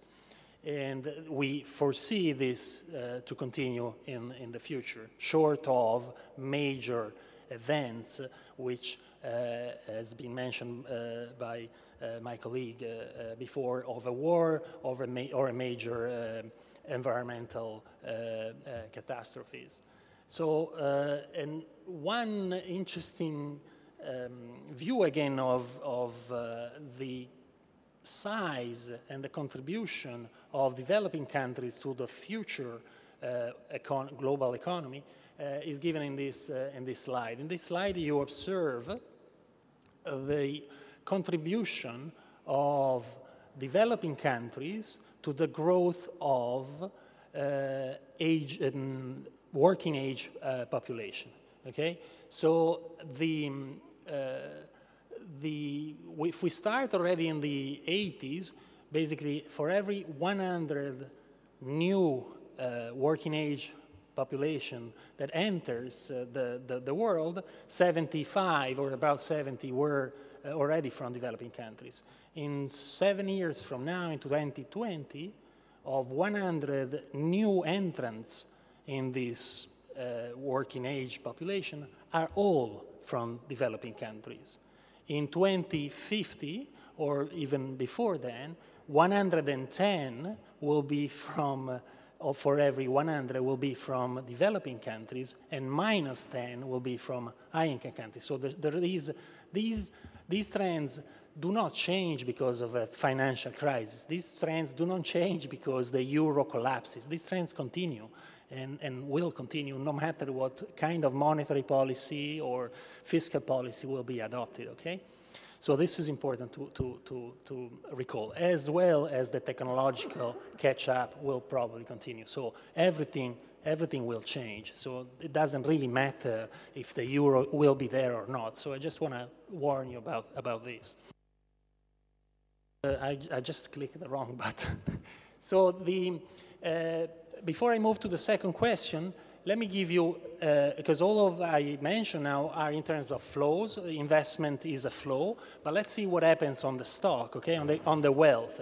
On the wealth here you have the situation in 2010. This is 166 trillion is about our estimation of the capital stock in the world, and about 2/3 are in the hands, are owned by high-income countries. In 2030, the pie increases, it almost double to 316 trillion, but given the difference in flows, the share of capital stock owned by high-income countries will be only half and no more 2/3, okay?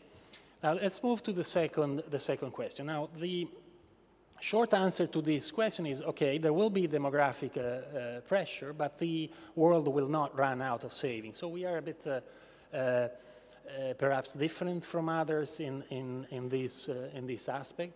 And there are reasons for this. I don't have the time to go through the reasoning. But one is that there is again a compositional effect. So again, the size of developing countries will be so much bigger and they save so much more than high-income countries, so their contribution will increase and there will be enough savings. But besides that, there is also that not all regions will age. There's a notable exception, which is Sub-Saharan Africa. In this graph, you see the ratio of working to non-working population. You see the high-income countries are already on a descending and fairly rapidly descending rate. The policy of one child in East Asia has done good because they have increased this ratio to very high level. The peak there is about 2.5 working to non-working people. But they have reached that very quickly, and they will reduce that very quickly. So there is this saying that China will be old before it's reached. Latin America there will reach in around 2020, and there are, and as I said, Sub-Saharan Africa, not even in 2050, will reach its maximum. India, by the way, India will have the highest ratio in about 10 years from now. Now. These differences in demographics are reflected in the changes in saving rates that you observe there. All saving rates will reduce with the exception of Sub-Saharan Africa, which has a constant saving rate. Now, in terms of absolute levels, this is also an interesting graph, and you see that fairly soon China will surpass, or it has already surpassed, because it's the other axis, but India will surpass around 2025, 2028, will be the second largest savers with $1.8 trillion, but it's still dwarfed by China, which saves 2.5 more than India. But they will be so large in terms of contributing to the pool of global savings, these two countries, that it's staggering. The last slide on this second question, look at the effect on the yield. You saw previously that another presentation was showing an increasing pressure on the yield. We, with our models, don't find an increasing pressure. So there is a sort of a global, at least at the global level, a balance between availability of savings and investment needs. This is at the global level. Clearly, some countries will have issues, but I don't have the time to go through that. Now, okay, so we have established fairly quickly where the investment needs will be. In the report, we go much more into the details of even sectors, which sectors will be demanding more investment. We know where the savers will be, and we have sort of figured out that most of them will be in developing countries. So it may be simple to answer this question. Okay, so if they are both in the south, it won't be so difficult to match them. But actually, if you observe another interesting statistics, which is the gross capital flows, and this shows the gross capital inflows, have been dominated by high-income countries. So the large financial sectors intermediation has been mainly in high-income countries. Now, we foresee that this is not going to continue, and indeed, in a scenario that is fairly conservative, the amount of gross capital inflows that will be going into developing countries it will reach almost half the share of total global inflows. And in a high, more rapid convergence, it will go even higher. So this is a major change. To develop the financial sectors, high-income countries have taken 40, 50 years. This is 15 to 25 years from now. So there is a risk. I mean, this scenario go out automatically with the growth rate of the economy, with the growth rate of the population, with the change in sectors. But countries have to develop the actual financial sector. So we are concerned that developing countries will not all be able to do that. And if they don't do that, in a world where they will basically contribute $60 to $100 of investment, if they lose this train, other countries will take it, and so there will be potentially a very high cost for the countries left behind. Just to give you a sense that these numbers are not outrageously strange out of the hat, although you can't see it here very well, this is the same kind of figures that the previous ones, but in terms of gross capital flows as a percentage of GDP. And there is a trend line, which is the pale gray line there, which is the trend if things continue like they have been in the last 15 years. And our forecasts are all below, and they seem already quite impressive. Now, a few slide on the challenges, and specifically on which are the main policy challenges ahead. The first one is illustrated here by the fact that even though the economic conditions are improving and will continue improving, not improving governance or not improving the financial sector depth and all of that will have a cost, which is shown here by a continent which is Sub-Saharan Africa, which starts with the lowest level of these indicators, and the cost is about $100 billion if they don't improve their governance sector. So that's one area that I don't have the time to describe in detail, but it's an important area, especially in a world that is globalized and connected relative to other areas. if the others advance and you don't, your cost is very high. It's interesting to hear the International Monetary Fund talking about inequality because they haven't been talking about inequality for a while. So let me be for a moment polemic, if you allow me, just for the sake of argument. I agree totally with the point that Carlo makes. Indeed, I have shown you that across countries or across groups, regions, the distribution of flows and the distribution of stocks, of wealth or capital, are going to be more equal. So if we calculate inequality across countries, that indeed goes down. Now, within countries, that's not the case. And here you have a graph for Mexico for 2010, where what you observe there is the percentage of savings that are in the hands of the top decile, the richest 10%. And it's about almost 70%. So 70% of the total savings are in 10%, in the hands of 10% of the richest Mexicans.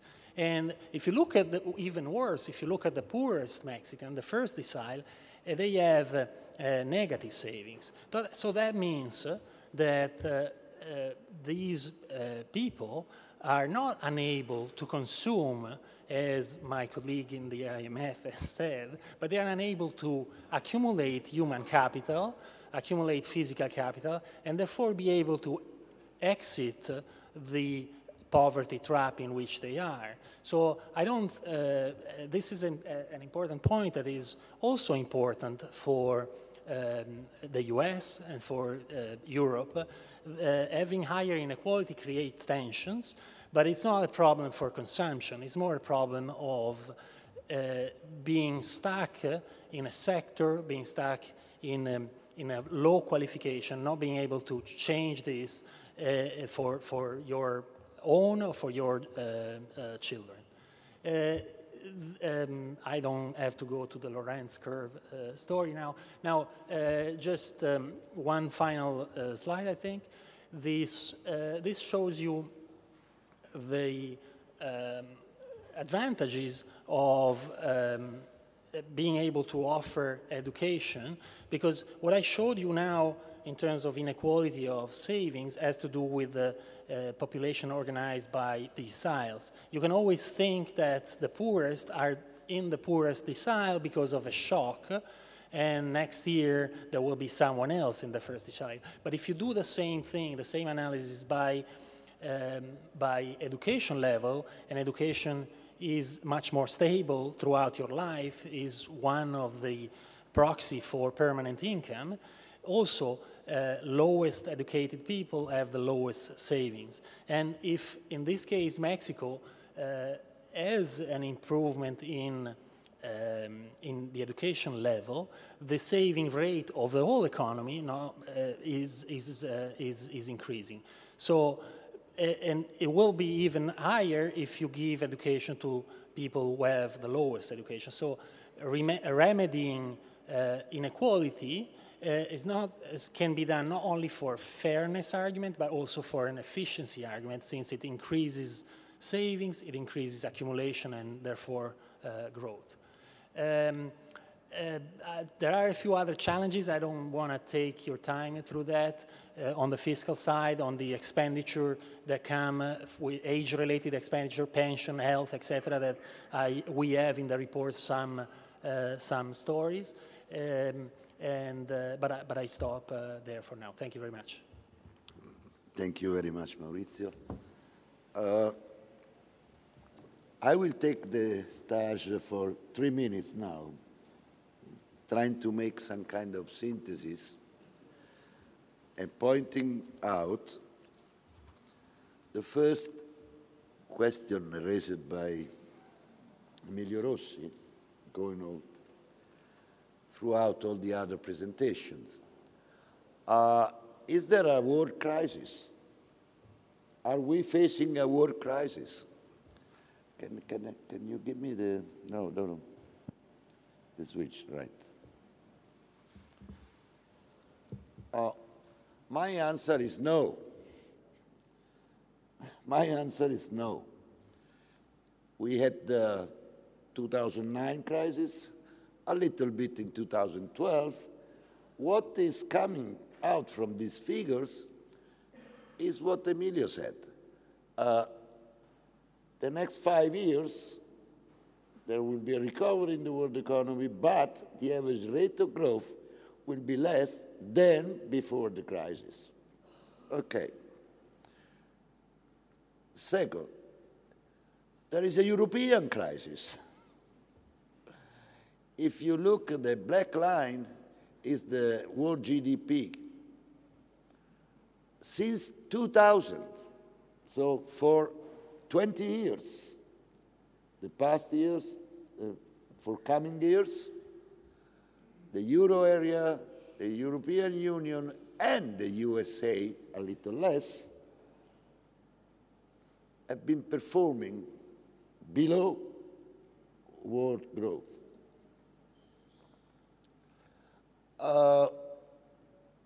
There is a declining in Europe. Yes. You see the bottom line, the green line, is the European Union. Worse, the Euro area. So it's 20 years of story. The past, the future.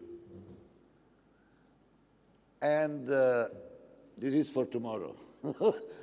Within Euro, it is clear that there is an Italian crisis. In the same 20 years, the performance of the Italian economy has been well below the average of the Euro area, of the European Union, and obviously of the world trade. So this is the first issue. The second issue, this is some kind of forecast very similar to the one Emilio Rossi presented. It's a little longer run, 2030. But if you see 2014, 2015, we already have a new G8 in terms of economic power. There is a new G8. And a new G8 is China, US, India, Japan, Brazil, Russia. Who is going to be the 7th or the 8th? You can see that no single European country can be viewed in this graph. They are all in the bottom, very close to zero. You can differentiate each other. And the only way to see Europe is to put the figures together. Well, if we put the figures together, Europe will still be the third world area. But this issue has to be left to the Eurostat, summing up data, or to a political entity. So that the blue line, which is Europe, in some way, behind the figure, has some kind of political presence, I would say power, presence. So obviously you can consider in terms of constant dollars, purchasing power parity, it doesn't change so much. So this is the end of my first interruption here. But the question is, as you know, different institutions can be present, even if they are speaking at a personal level, obviously. But how we manage all the phenomena that we already seen with respect to the presentation we have just now, I mean, just the beginning, okay? Who is going to manage, by which institutions, by which kind of, let's call it democracy or participation or whatever it is. A couple of years ago, I was at the United Nations. I gave a speech, and the representative of the Cuban delegation told me that their own opinion about democracy is 192 countries, which is the UN Assembly. And I answered that according to our tradition, there is a difference between the parliament and the government. So I understand that the parliament is the UN Assembly, but then you need the executive power over there. So this is the kind of issue that I pass in the floor to the so-called area vision, to ask each other, to work together, what we do. Because the new world is already there. I don't speak about the Mediterranean area. The cruciality of the Mediterranean area for the world economy, for Europe, for Middle East, and for Africa. So this is just the beginning of our hard work. I was told that the government is still in the meeting, so we go directly to the area visions, and I would ask my friend Dominique Salvatore to start, not with an American vision, because he has some kind of world vision. He's from Italy, from Abruzzi, so he's very close to my parents. Thank you very much. Thank you to be here, Dominique. Thank you. It's a pleasure to be here. I have no PowerPoint because I figured out we have 10 minutes, so I will speak without PowerPoint. Also, I took to mean that when we look at area vision, I should talk about the United States. But obviously, in a globalized world, there is so much interdependencies that we have to also deal with the rest of the world. Now, what I will do is briefly an overview of the crisis, that is the global financial crisis and Great Recession, because there is still some disagreement that we are trying to have regulations to overcome or to prevent future crises, and then look more specifically at the world, at the United States. Why is the United States not growing as much as we expected and need, and what's the prospects for the future? Now, we know the causes. We have the subprime mortgages, which American banks gave. Then they were securitized through the investment banks. And then, of course, there was the rating agencies, which gave these investment banks AAA ratings, and there was collusion. You are evaluated by the agencies which are paid by you, so collusion. And the Security and Exchange Commission, which is the equivalent of the Consob in Italy, which was supposed to oversee the risks and excessive risk taken by the investment banks. Obviously, the Security and Exchange Commission was asleep at the wheel. So, in more concrete terms, the causes for the crisis, as I see it, was, number one, because regulations, specifically for investment banks, were inadequate. Number two, because those regulations that existed were not applied. Number three, little ethics. Profits are all costs. And number four, fraud. You can have all the regulations, but when Madoff, a single man, makes $64 billion disappear. I was in Serbia a few months ago, a country of 8 million people and not the poorest in the world, whose GDP was $44 billion. So Madoff by himself made Serbia and a half to disappear. Then Excuse me, Dominique. Just an advice. Coffee is ready and drinks are ready, so whoever wish, go there, take the coffee and be back as soon as possible. Not me. So when I came to Europe, many Europeans said, you see what the United States did, and the truth is the crisis started in the United States, what my distinguished predecessors indicated. However, Europe committed even more excesses than the United States. The housing bubble, not in every country, not in Italy, was much greater in Ireland, in England, and Spain than in the United States. And the risks, the excessive risks taken by banks in Europe, some banks, again, not Italian banks, were much greater in Europe than in the United States. Imagine when Lehman Brothers failed, September 2008, the leverage, the risk from 0 to 100 of Lehman Brothers was 31. The leverage for Citibank, the weakest of the large American banks, was 38, but the Swiss UBS had a leverage of 42, the German Deutsche Bank had 56, and Barclays, British, 63. So the weighted leverage of the 12 largest American banks was 20.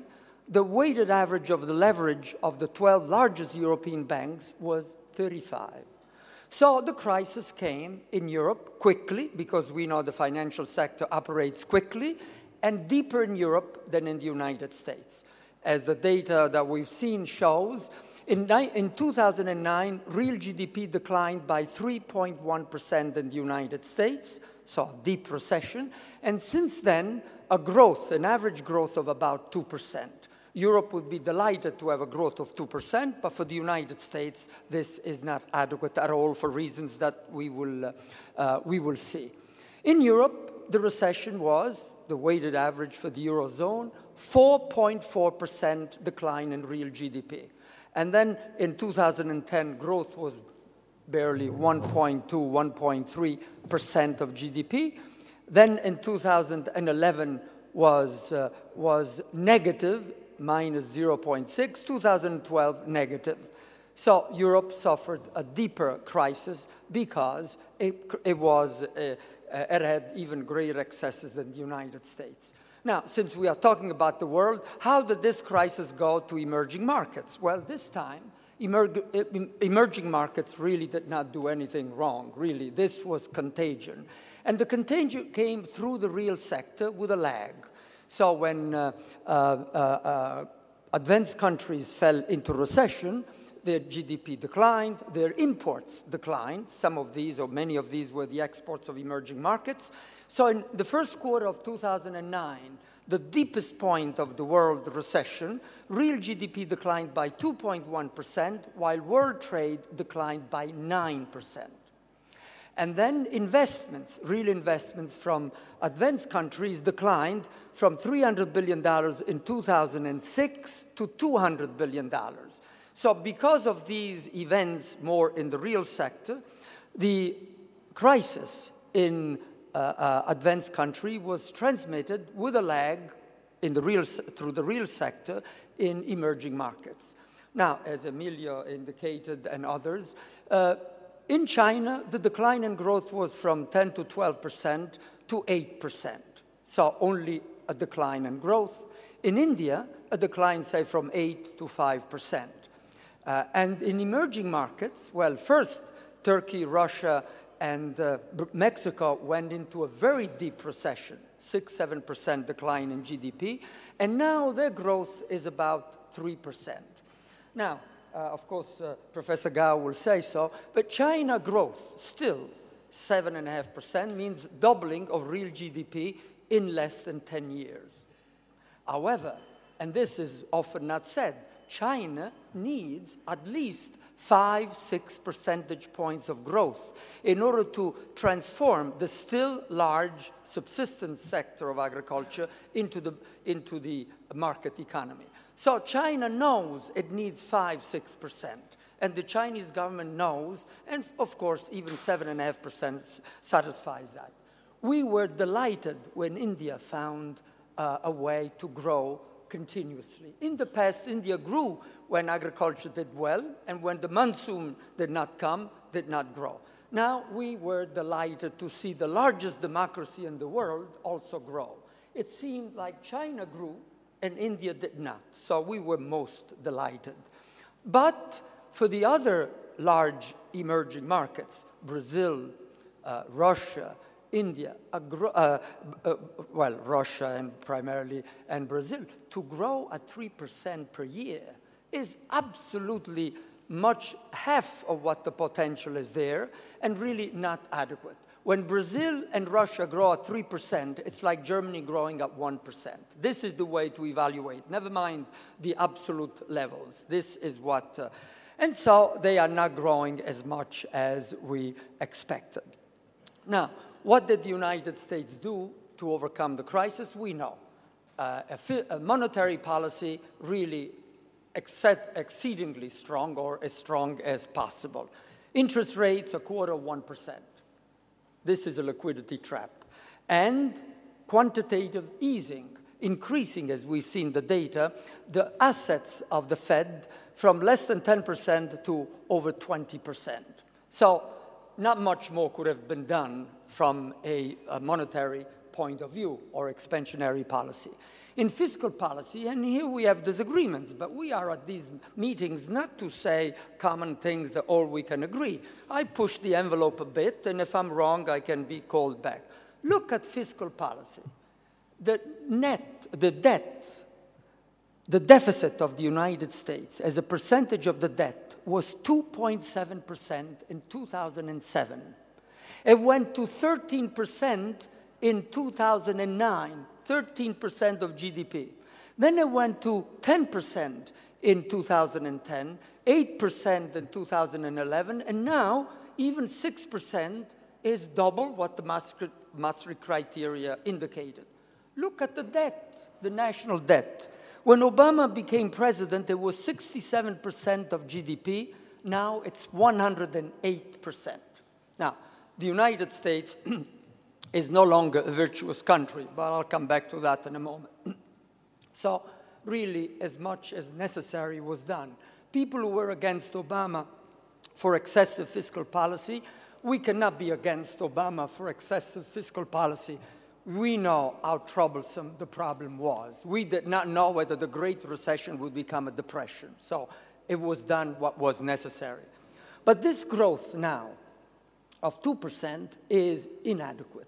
Why is it inadequate? Well, first of all, if we compare it to the growth in the last deepest recession, 81-82, where the GDP grew in real terms 6.5% in 2 years after that recession, and in 2 years, all of the unemployed found their jobs. Of course, that was a recession in the real sector, and we know that recessions which have a financial component are deeper and longer. But anyway, why is 2% not adequate? Because labor productivity increases by 1.5%.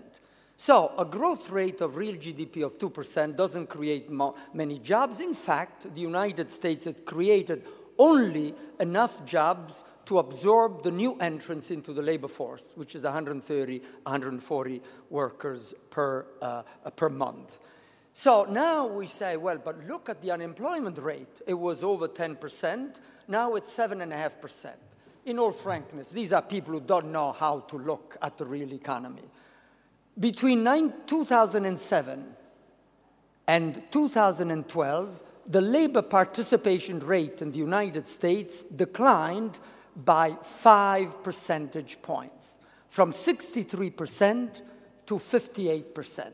These are people who looked for a job, did not find a job, were no longer counted as unemployed. These are the... Oh, I thought you were talking to me. I'm sorry that you were in disagreement. I don't have power. So if we had the 5 percentage points added to the unemployment rate of 7.5%, we get 12.5%, 13% rate of unemployment. The United States has its problems. So now you have Krugman, and now you have Obama, who want to say we should do more expansionary fiscal policy. Now, what would Obama do? Increase the debt increased from 67% to 108. What does he want to do? Increase it to 160%? Never mind the nasty Krugman, who does not give Reinhardt and Rogoff the ability for a retreat in good order. Yes, they made a mistake in identifying 90%. But never mind 90%. We know that when the debt increases higher than 90% or 80, 90 or 100%, we don't have to specify, that this really, the multiplier becomes very, very low and doesn't have much effectiveness. So now we cannot expect much more. You see, when you have a recession, you have the right policy, expansionary fiscal and monetary policy. The United States does not have a recession now. The United States has a structural problem, and you do not solve that problem with monetary and fiscal policy, which of course are cyclical policies. But we can go on. So why is the United States not growing rapidly, or rapidly enough? Is not gone back to trend, and we will see for the future. There are several reasons. Some are more short run, some are more longer run. First, we know that this is a financial crisis, a recession for the financial crisis, and we are told and we know that recessions with financial crises are deeper and last longer. But the recession is over 3.5 years. It's 4 years. So, John Taylor from Stanford showed that of the previous 8 recessions with financial crises, this has the weakest recovery. So even among recessions with a financial component, this is the weakest recovery of any recession. So we have that. Secondly, I do not think that we can rely much more on expansionary monetary policy. I know Bernanke well, and he says, well, we know how to mop up the excessive liquidity when and if recession starts. Well, I think Bernanke knows that it's very difficult to anticipate when a recession starts. And when you realize it may be too late to mop up. But of course, the problem is not inflation at this point. And with the fiscal policy, we said how much more. I mean, we have a deficit of 6% of GDP now and a debt of 110%, and they would be the wrong policy. So these are, financial crises take longer, a slower recovery, we agree to that. We have monetary and fiscal policy, frankly, that would be inappropriate to solve a cyclical problem. But now we come to the hardcore reasons why the US is not growing. Number one, the United States, I always say, is a great country. Obama's father could not enter a restaurant because he was black. The son becomes the president of the United States. I don't think this could have happened anywhere else in the world. And Obama did what was necessary. But now Obama is killing the American economy for the following reason. Obama has never been in a business. If he had ever been in a business, he would understand that the worst thing you can do to a business person is uncertainty. The American business do not know what is the tax rate that they will pay this year. They do not know what is the cost of health, of the health program. They sit on a pile of cash which they do not invest. There is nothing worse you can do to a business person than uncertainty. And the business person in this auditorium can agree to that, number one. Number two, we have the highest tax rate in the world on foreign profits. The tax rate on foreign profits of the United States is 39.1%. In Japan, the second highest is 37. In Germany is 32. In England, 23, and in Ireland, from 12 to 15. So American businesses earning hundreds of billions of dollars abroad, that doesn't mean that they have to repatriate all of those earnings, have no incentive whatsoever, and they reinvest practically all of the hundreds of billions of dollars in foreign countries, therefore invest or bring back practically nothing. That's the second reason the United States is not growing rapidly. The third reason is the United States dollar is overvalued with respect to the yuan. Frankly, I'm sure that Professor Gao and many Chinese refuse to accept that, but we have a smoking gun. And I know, Mario, you fully agree. We have a smoking gun.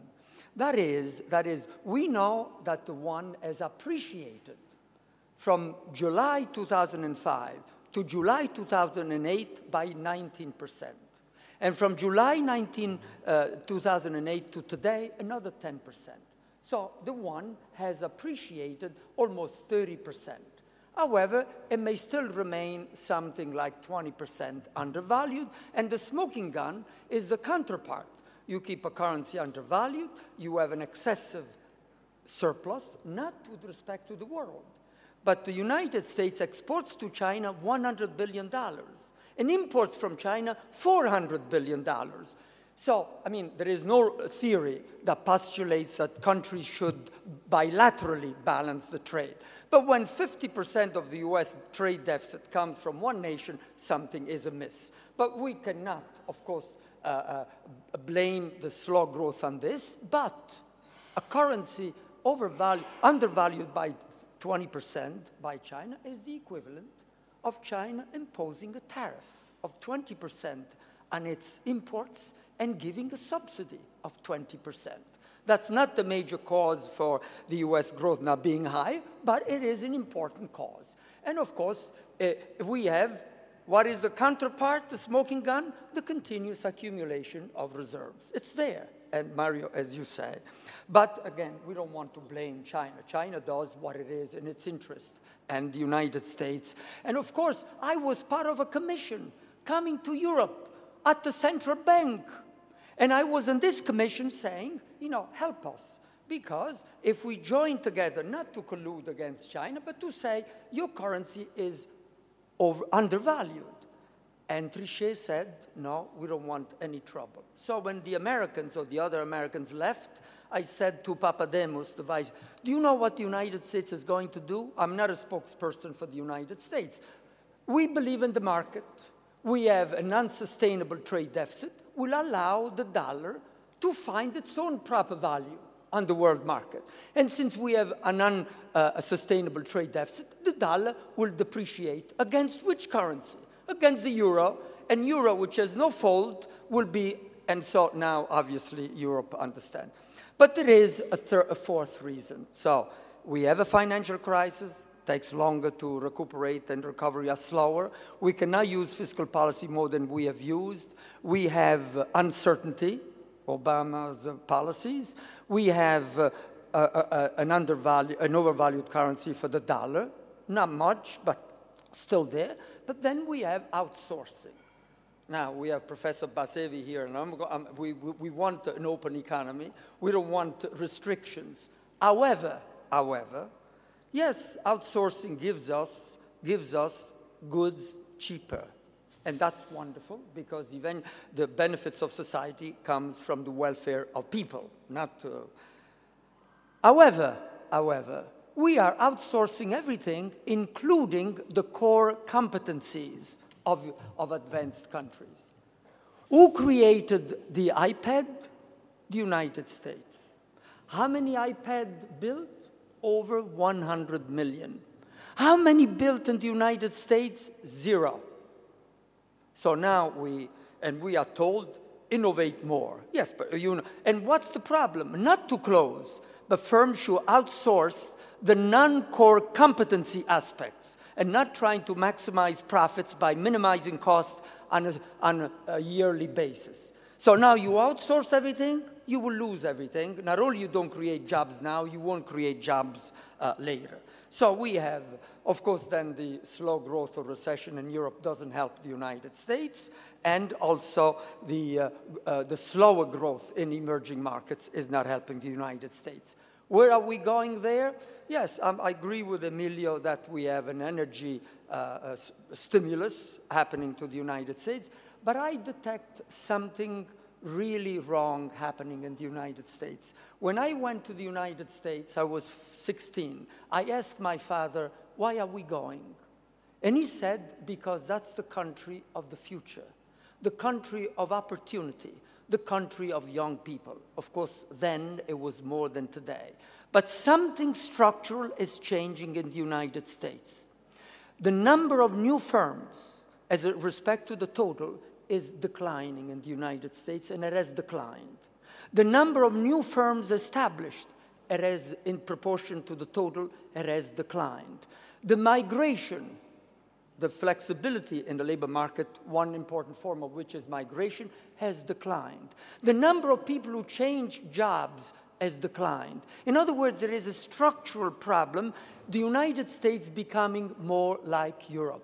And Obama says, we want to be more like Europe. We don't want to be, or should not be, more like Europe. Of course, Europe has much more of social cohesion, which is very good. But it's dead in the water, and it was not growing. And so now, the United States is moving a bit in that direction. I don't want to be pessimist. I hope that we will go back to trend, but the trend in the previous 10 years before the recession was more growth of 3.6, 3.5, 3.6. Now we have a growth of 2%. And the tendency seems to be not only that we are not returning up, we have a structural shift down in the rate of growth, but also the slope of this growth trend is slowed down. I hope it can be reversed, and I hope to be wrong. I'm not like Rubini, Dr. Doom. By the way, Rubini predicted nothing. Okay? Now, at Bocconi, they can give him all the Economist of the Year, and I'll stop with this. I told them in front of 1,000 people, Rubini, Nouriel, ci diamo del tu non hai predetto nulla. You predicted nothing. If I'm wrong, you tell me. Because we are not here to be nasty. We are here to learn something. If you predicted something correctly, we want to listen to you because you saw something that many people, not you, Mario, and few of us, we had seen it coming. But so in 2004, you, Nouriel, said that a crisis, a world financial crisis, was imminent. In my dictionary, imminent does not mean today, but means within a few months, 1 month, 2 months. And the reason was the dollar would collapse. That was the cause. So now, it didn't come. Then in 2006, you repeated that a global financial crisis was imminent.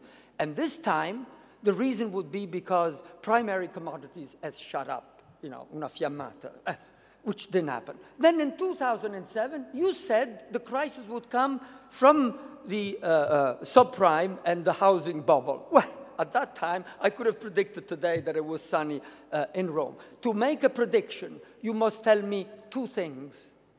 One, the reason, and two, the timing. You cannot say we're going to have a crisis. As day follows night, we're going to have a crisis. You have to tell me when the crisis comes and the reason. And if you make a mistake of one or the other of both, as you have done, Nouriel, you predicted nothing. Many of us predicted more, much more. You, Mario. But I'll stop here, and we thank you very much. Thank you very much, Dominique. Thank you very much. Just by chance, after Dominique Salvatore is the turn of Michele Bagella. I wrote recently a book about the smallpox epidemic around the world economy, which is the first part of Dominique's speech. And then I'll give Michele the floor. Thank you, Mario, for inviting me, and thank you to Economia Reale and Istituto Luigi Sturzo. As you mentioned before, I want to present a few pills of my vision of the evolution of the world economy, in particular looking to the relationship between emerging countries and advanced countries, looking to the future, but a future that was described before by our colleagues that present from OECD, from International Monetary Fund, and from World Bank reports that put in evidence how hard, how strong is this situation from the point of view of the major change in the world GDP rankings and growth rates. Emerging countries in particular are expected to grow so quickly that in 30 years an authentic revolution in the world GDP classification will take place. I want to mention a recent report of a British bank, HSBC, that tells that in 2050 19 of the largest 30 economies will be from the emerging world. On the same line, other reports, the reports of OECD, of UBS, of Pricewaterhouse, of National Intelligence Council, for a shorter period, Oxford Economics. China and Brazil's figure among the main participants in this revolution. The two economies have become so large and their business cycle so interconnected that they appear capable of orienting the cycle of all the world economy, not only of Asia or South America. In 2050, the US economy is expected to be the second largest economy in the world, after China. European countries are expected to fall back unless they manage to achieve the ambitious policy target represented by the Constitution of the United States of Europe. This is my vision, and I share this vision with that of Mario Baldassarri. United States of Europe, tomorrow there is a session dedicated to this issue, and I suppose that, I hope that tomorrow there is something more to learn about this very difficult way to reach this policy target. Even though this is not the occasion to enter into the details of this perspective, many data, many percent, rate of growth, and so on were presented before, the vision I propose is to focus on US, China, and Brazil. US will follow to be the first economy of the advanced world. China will be the most dynamic economy in the Asian area. Brazil will be the South American economy that will grow less than of China, but more of the other economies of the area, gaining a leader position. Taking account of their specific and changing characteristics, I stress this point, the Chinese and Brazilian economies, jointly with the US economy, appear destined to form a new growth triangle, which will influence the economic and the social trends in North, South America, Asia, and in the rest of the world. The point of reference of this perspective can be expressed recalling that the fact that the social evolution of these three countries is not easy to predict. At present, they are experimenting three different and peculiar forms of capitalism: the US capitalism, the Chinese capitalism, and the Brazilian capitalism. Over the years, capitalism has been identified with the Western economic and social systems, with the differences between Anglo-Saxon and the European and Japanese versions, but with the similar underpinnings based on individual freedom, competition, and ownership of the production factors. The development of China and Brazil has changed this paradigm, showing two new forms of it: the socialist capitalism of China and the transition capitalism of Brazil. The socialist capitalism of China differs significantly from its Western counterpart, as it is based on the limitation of individual freedom and competition, and on the public ownership of land, at least for the time being. The transition capitalism of Brazil appears based on the progressive transformation of the economy, being the inclusion of the poor people in the productive structure, the engine of the economic and the social evolution of the country. Brazil is living the transition from the model based on the heritage of colonialism to the model inspired to the modernity. Finally, the evolution of US capitalism must be considered. Being its characteristics always more oriented to privilege the financial sector as a attractor of saving and investment in these last decades. Three capitalism in the future. What we have to expect from these three different characteristics: cooperation or confrontation. Trying to give a short response, my suggestion is to follow a synthetic approach, taking into consideration the different endowments of the three strategic factors of growth available in the US, China, and Brazil, represented by technology, demography, and territory. The US are the main producers of technology, having the most advanced research centers of the planet. China has a young population with good education levels, large source of the low-cost competition in the labor market of the world. Brazil's vast territory is one of the world's largest sources of agricultural products and raw materials. Three countries that give the image of the three poles of a triangle mentioned before, around which all the other countries revolve. In principle, cooperation would be the natural development of the technological, demographic, and territorial complementarities of these three countries. However, their economic interconnection push to be the more predictable source of potential conflicts. It is predictable that competition for the ownership of land, mines, water, and energy will be always more hard, and it is not so unlikely perspective that a commercial war will be tempted or limited to the open trade introduced to face scarcity of different goods or to dominate territory or energy sources without considering military confrontation.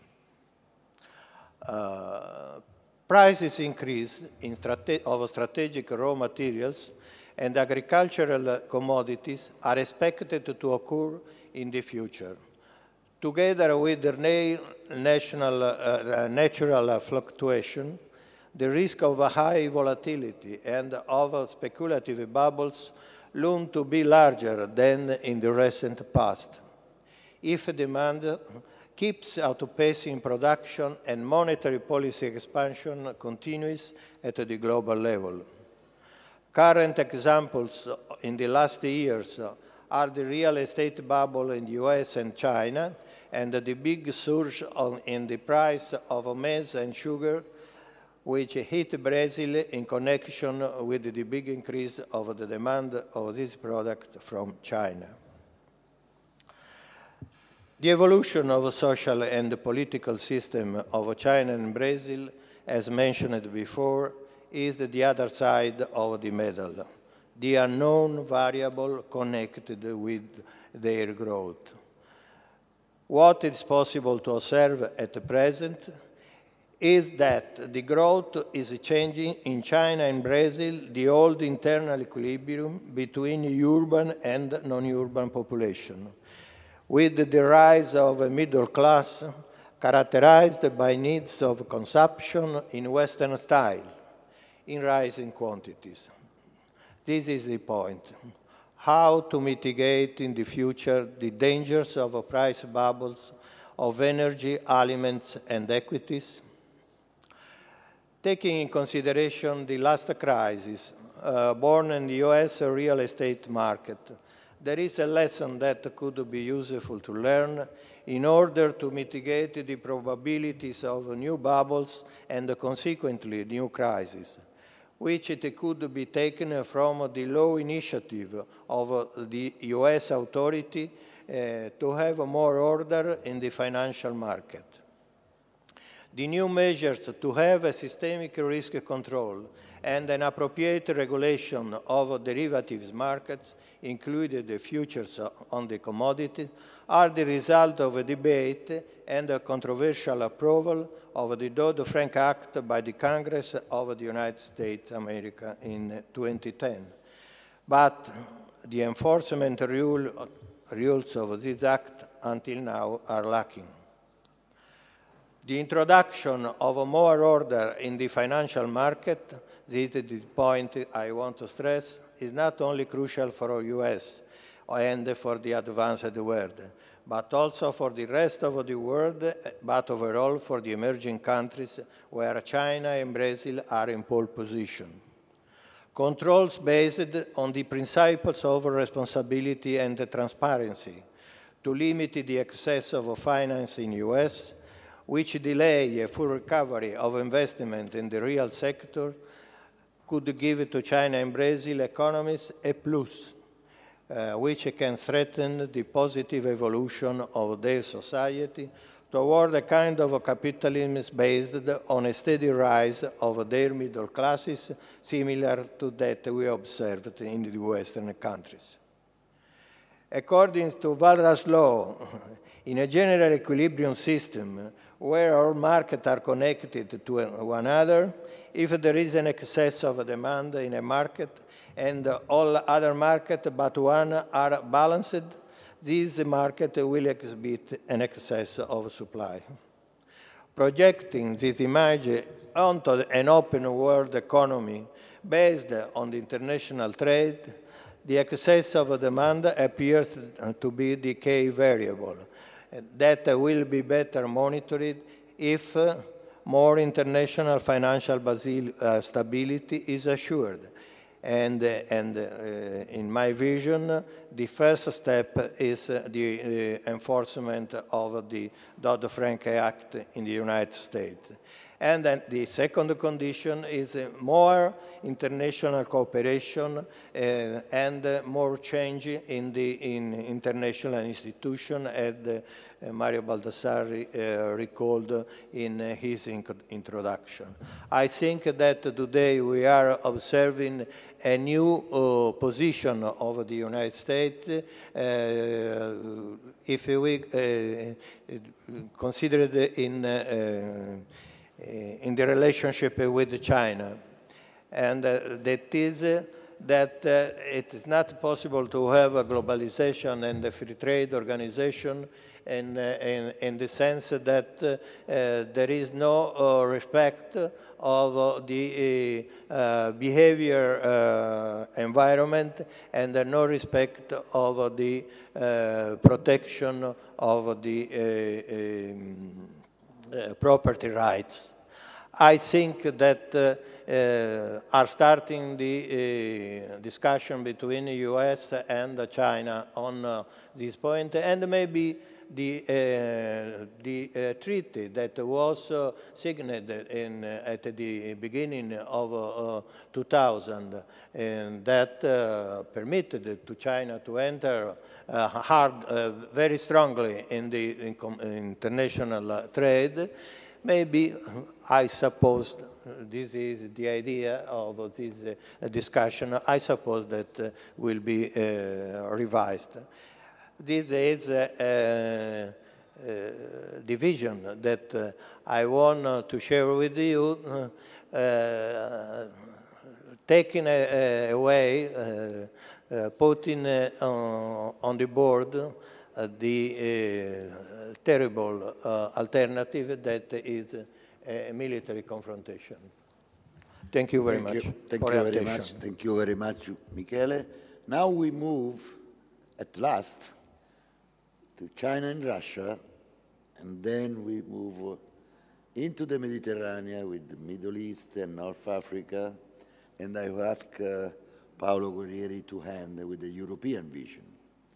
So next to have the floor, Gao Haiyong from the Institute of World Economics and Politics, the Chinese Academy of Social Science. Thank you to be here.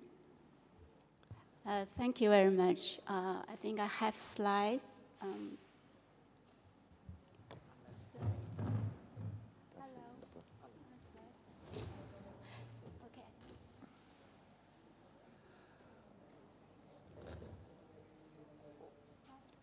Well, obviously, the first question. Yes. The first question you have to. Here is okay. The first question you have to ask, we have to ask to you, is: are you going to appreciate the yuan this coming Monday? And how much? Okay, this is $1 million questions. Or where you live, they go on to the free market. That's okay, I'm going to I'll give your answer later. Thank you very much for the invitation, and I'm very privileged to speak here. And I think almost all the previous speakers talked about China already, and I'm going to talk about the financial side of the story, and with the concentration on the rise of the RMB and its implication for international monetary policy. You know, China now is the world's second largest economy and the major creditor with the massive surplus and accumulated forex reserves. However, in a financial world, I think China's weight is far less presented. So one way to change it is to make its own currency globally attractive. And this is what China is doing. And I think this is going to change the relationship of China with the rest of the world. So first, let me give you a very brief summary of what have we achieved so far. Everything begins in 2009 when China launched the trade settlement in RMB. And the use of RMB in trade settlement expanded rapidly. Now I think it's almost 10% of China's trade is settled in RMB, and it was 0 years ago. And also the transaction expanded to various financial areas, including the overseas bond deposit, and bond issuance equity, and direct investment, and even money market, and some project financing. And also for the public use, the RMB is frequently used in bilateral currency swaps. Nowadays, I think it's in total 20. And I think the RMB vis-a-vis euro bilateral swaps is under negotiation. And some other countries even consider the RMB to be as a reserve currency and as an anchor as well. So this is very encouraging development. But the question is still that how successful will it be? So I'm going to concentrate on the following 3 points. One is that the capital account opening is the key step forward.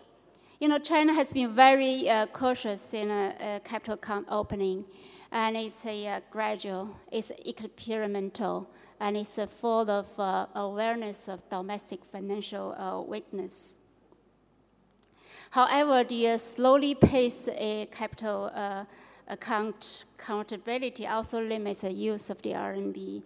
So Hong Kong as the offshore gives the mainland more time to keep a certain degree of capital control. But China wants to develop Shanghai as another financial center, which requires more capital opening and financial liberalization. So recently, the new leadership laid out a blueprint with the commitment of achieving full accountability by 2015 and full capital liberalization by 2020. And this is the first time, very first time, the top leaders gave the framework. And I think this is probably the end of the past capital opening model, crossing the river by filling stones. And the table is a summary of the timetable given by the PBOC in an official way. I won't go through with the details. So I'm just showing that indeed China has a very concrete timetable to liberalize its capital account. And I think the market should be fully informed with that. But what should be worried? So actually there is a dissatisfaction with this rapid opening. And one argument is that the shock capital is pro-cyclical. It always comes in when you don't want it and leaves when you want to keep it. So, so unless the Chinese authority is fully equipped with a set of potential regulatory instruments to deal with the shock capital flows. Otherwise, to abandon the capital control is equivalent to giving up the first and last lines of defense for domestic financial stability. The second, it is always about sequencing. I think China now is in a conjunction of multi-reforms, and this is a very tough task to prioritize which goes first and which the next. So in my opinion, two reforms are critical for a successful capital opening and the RMB in strategy. The first one is the exchange rate flexibility. And this chart shows the trend of RMB exchange rate since 2005. And I think actually since 2005, the RMB appreciated by 33% against US dollar in a nominal term and 33% in real term. And this is pretty much the trend, the long-term trend of appreciation. And actually the PBOC broadened the band of the fluctuation 3 times since 2005. And apart from the famous triangle impossibility, I think China has more reasons to have a flexible exchange rate regime. And the market pressure is just intensified. If you look at the other two short lines, which are the offshore market exchange rate of the RMB in Hong Kong. And basically, there are 3 Chinese yuan market. One is onshore, other two is on offshore. And with 3 markets existence, I think this really challenge the central bank's willingness to frequently intervene in the market. And I think the People's Bank is nowadays reluctant to do so. And another point is the reform of the domestic financial sector. I think this is the theme of this year for the Chinese reform. And you know, a Chinese financial system is the typical repression and under the interest rate and the credit controls. And I think the subsequent negative real exchange rate discouraged consumption and subsidized the state-owned enterprises and investment. You can see from the top chart, for many years, the real interest rate is negative, and this is pretty much this phenomenon of the financial repression. And I think this capital mislocation contribute a lot to China's domestic imbalances. And I think it's time now to carry out liberalization of the domestic financial sector. And I think the policymakers have no choice not to do so. And the most recent development is so-called Chinese shadow banking. And this is a very important, subtle development. It's completely off balance sheet of a normal banking system. And it's grow very fast. And you can see from the bottom chart, this is the interest rate offered, different offered in red line is the, we call it the wealth management assets rate. It offers much flexible and higher rate than normal deposit controlled rate. So this is kind of a market pressure. This is a wake-up call for domestic interest rate liberalization. And so I think domestic financial reform will be the very important policy movement in the agenda of the policymakers, and we would expect more bold steps coming in the next few months and even next years to come. And last, it is a work in process. I think the rest of the RMB actually come along with the set of domestic structural reforms, the more consumption-driven growth, and credibility and the independency of the central bank, and also the broad and deep and liquid financial domestic market, and more importantly, China's open attitude. All those developments, I think, will contribute to a global rebalancing. And also the RMB, as RMB joined the club of global key currencies, of course, parallel to US dollar, the euro, and yen, and other key currencies, I think it will provide the world with an additional safe assets. I think that currently the world is facing a shortage of the safe assets.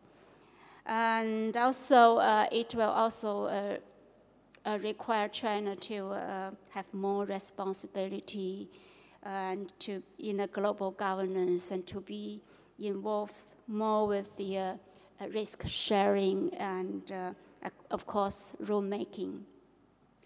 And also, of course, the rest of the RMB will reshape the landscape of the international monetary system. And I think a multi-currency system shall be a natural outcome, which I hope is the balanced, stable, and fair one. So with that, I conclude my presentation. Thank you. Thank you. Thank you very much. I hope we will have the time to follow your timing in reforms. Many years ago, I wrote a book about the new coming crisis. And in that book, I wrote that we were facing an American grasshopper, a Chinese ant, a European sleeping beauty. And in the middle, Russia with two heads.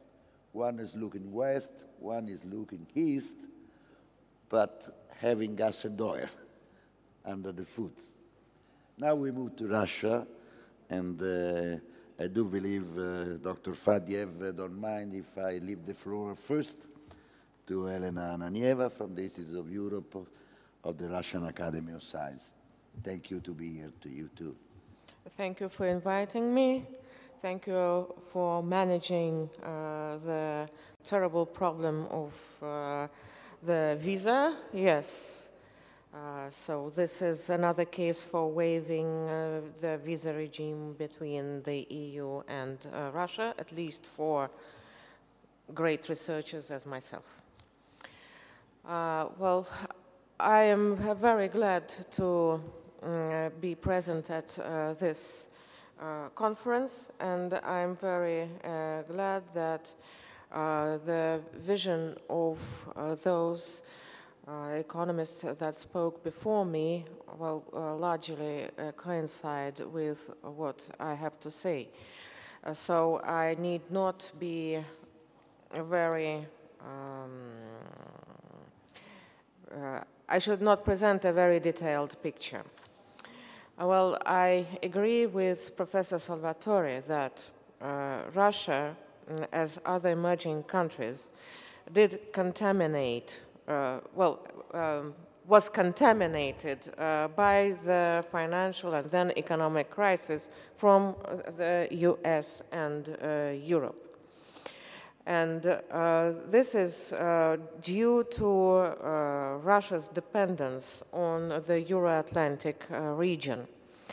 The thing is that, well, probably it's no news to you that Russia exports commodities, raw materials, mainly oil, gas, metal, to the Euro-Atlantic region. And when the GDP in the Euro-Atlantic region falls 1%, the GDP in Russia falls 1% too. So the ratio is almost 1 to 1.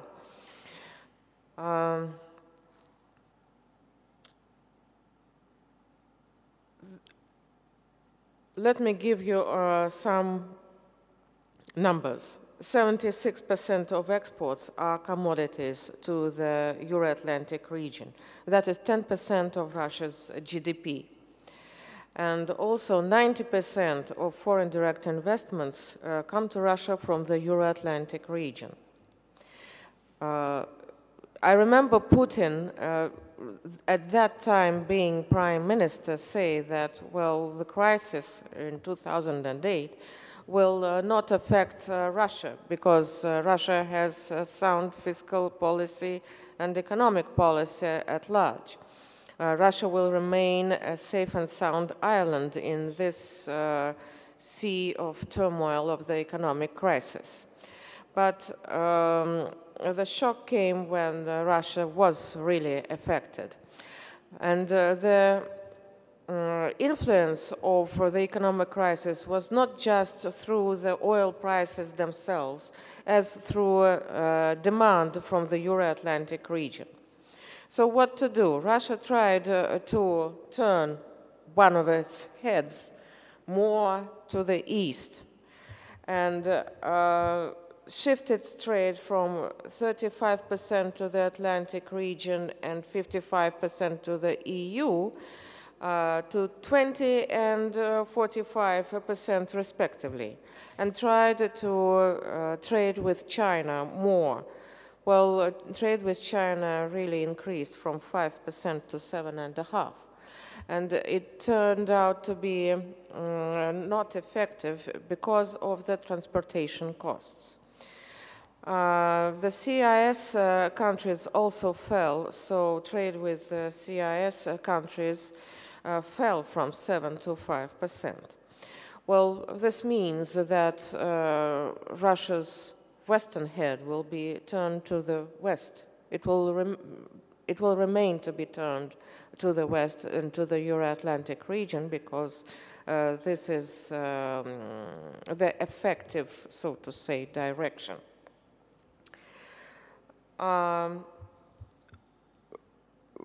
In Russia, the economic situation now is not bad.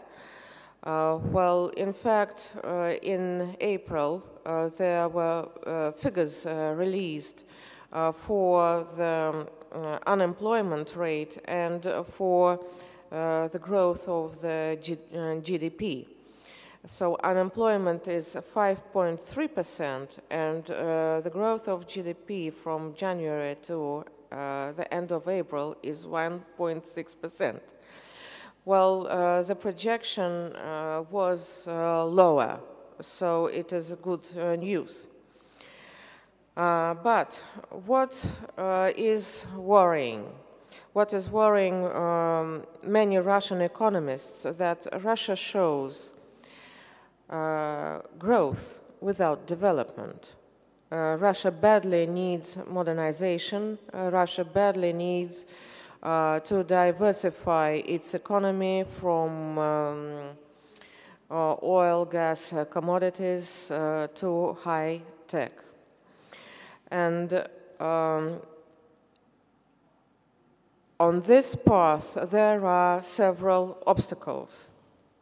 One of the obstacles is that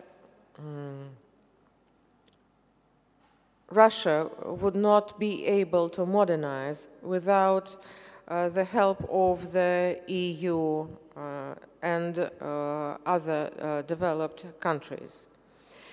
But the EU doesn't show any interest in modernizing Russia truly, because what EU does is constructing enterprises that produce, for instance, cars. So that means exports, import substitute products. So it seems that the European Union is more interested in Russia remaining the periphery of the European Union. Well, though trade is flourishing and though it exceeded 400 billion, but there are drawbacks in Russia itself. The investment climate is not favorable enough, even for Russia's own investments. What do I mean is that in the wake of the crisis in 2008, savings comprised 31% of the GDP and investments 21%. Well, savings are great even after the crisis, but they do not find their way into the economy. So the outflow of capital from Russia is $80.5 billion in 2011. In 2012, it was something like $70 to $80 billion. So Russia turns into a creditor. And foreign direct investments are in the inflow of capital comprising only 10%. Russia's share in the world foreign direct investment has gone down from 4% before the crisis to 2.4% in 2012. But still, Russia's economy remains in the top 10 list. So, my next point is that as Professor and Nobel Prize winner Dale Mortensen said, what awaits the world is a jobless recovery. So economic figures and growth of GDP are maybe good, but if people don't have jobs, this means that this economy is not for them, and this economic growth is not for people. The next point is, well, why a jobless recovery? Because the market is, the labor market is going to more and more to divide into low-skilled jobs and high-skilled jobs. So middle-income jobs, routine jobs, are being washed away by outsourcing and by the IT technology. If people don't have jobs, that means social unrest, and that means extremism and chauvinism. So I think it was Professor Bosola who several times mentioned the World War. World War, World War, if there is no World War. So I invite everybody to think about the social consequences of the economic trends. Thank you very much. Thank you very much, Dr. Ananieva. And now Valery Fadiev is the CEO of Economic Expert Group, one of the leaders.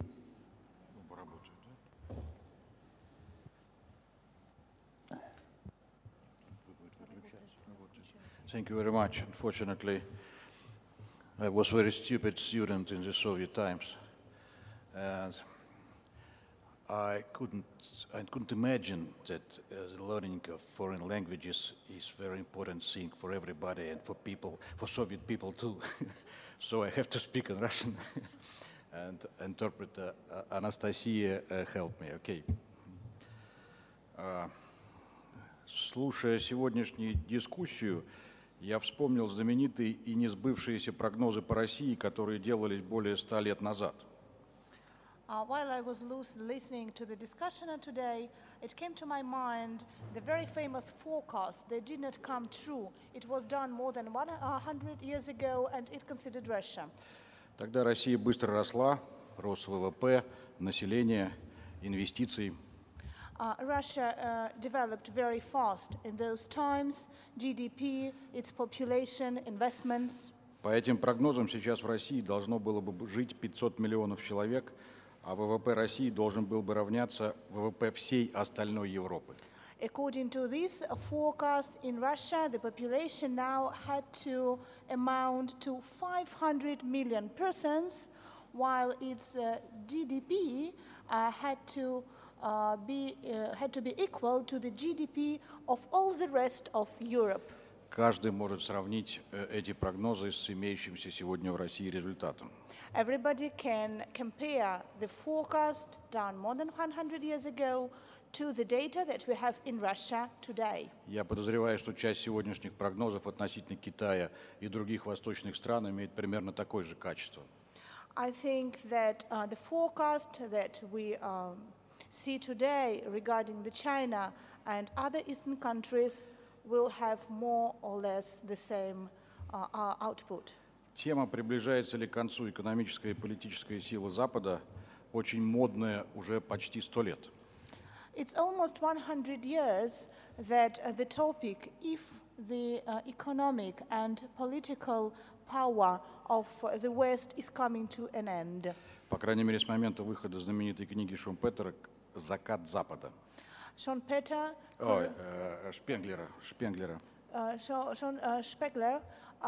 who edited his book, The End of the Western Countries, so the topic was very modern, very famous from those times. Честно говоря, для меня, если я смотрю на очевидные факты, представляется странной сама постановка этого вопроса.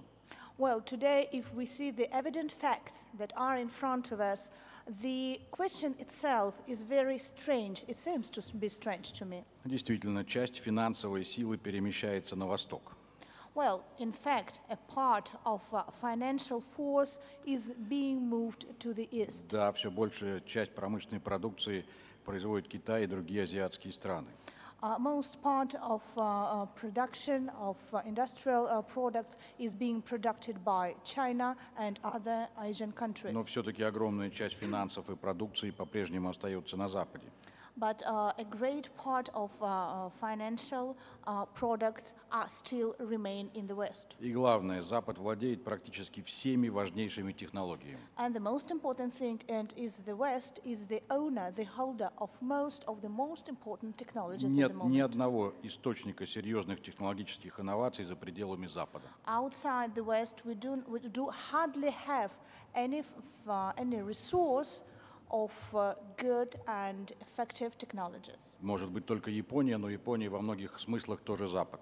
Maybe only in Japan, but in from a lot of aspects, Japan seems to be the West. Наконец, военная сила. Здесь преимущество Запада абсолютно неоспоримо. Military power. Here the advantages and the priority of the West cannot be discussed. Здесь уместно вспомнить великого русско-американского социолога Петерима Сорокина. Here we need to speak about the famous Russian-American sociologist Sorokin. В книге «Социальная и культурная динамика» он доказывал, что в 20 веке западный мир вошел в фазу, завершающую 700-летний цикл его развития. In his book, Social and Cultural и социальная динамика. Cultural and social dynamics, he proved that the East in the 20th century will enter the phase which finishes its living cycle of 700 years. И эта завершающая фаза, конечно, является кризисной. And this ending phase is the crisis phase. То, что мы наблюдаем сейчас на Западе, один из поворотов кризиса, протекающего по Сорокину уже очень давно. So what we see today in the Western countries is one of the shifts of the crisis, which has been lasted, according to Sorokin, for a long time. Заметим, что Сорокин не считал, что Запад ждет печальный конец. Well, Sorokin did not consider that Western countries will come to a tragic end. Напротив, он полагал, что Запад найдет выход из кризиса.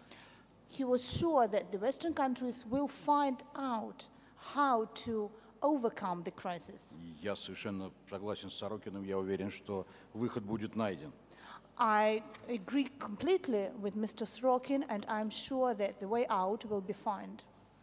Я хотел затронуть три аспекта. Один совсем коротко. Это аспект, связанный с развитием, состоянием демократии на Западе.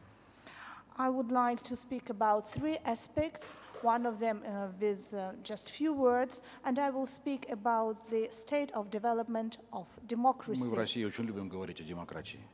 In Russia, it is very fashionable when you speak about democracy. Я считаю, что мы наблюдаем сейчас, как умирает левая идея на Западе. I think that now we see how the left idea is dying in the Western countries. Идея, которая доминировала фактически последние 200 лет. During the last 200 years, it was this idea that dominated almostly. Очень сильно искажается идея справедливости, понимание справедливости. The idea of how we understand the term justice is being completely distorted.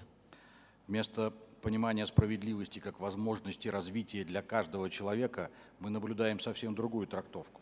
The term justice is the possibility of development for any single person, but now we see completely different scenario. Мы наблюдаем потакание эгоистическим интересам маргинальных групп. We see how the egoistic interests of marginal groups are being followed. Это заигрывание ведет к тому, что маргинальные группы начинают доминировать в общественном пространстве, начинают диктовать свою волю. This kind of footsie that we see with these marginal groups leads to the fact that they begin to dictate their role. They do what they want. Задают новые рамки общественной нормы. They create new social norms. Рамки иногда чуждые самой природе человека. And very often these norms contradict completely the human nature. На мой взгляд, складывается что-то вроде тирании меньшинства. Today, I think we have a kind of tyranny of minorities. Разных меньшинств, сексуальных, мигрантских, этнических, религиозных. Different minorities, sexual minorities, migration minorities, ethnical and religious minorities. И в этих условиях очень трудно нащупать стратегию развития, нащупать новый вектор развития. And it's very difficult in these conditions to touch with our hands the new vector of development, the new strategy for development. Второй аспект, собственно, экономический. Здесь говорилось о реформировании международных институтов, Международного валютного фонда, ВТО, Мирового банка и так далее. The second aspect is the economic aspect. We were speaking about the reforms of international institutions here, like a World Trade Organization, Monetary Fund, World Bank, and so on.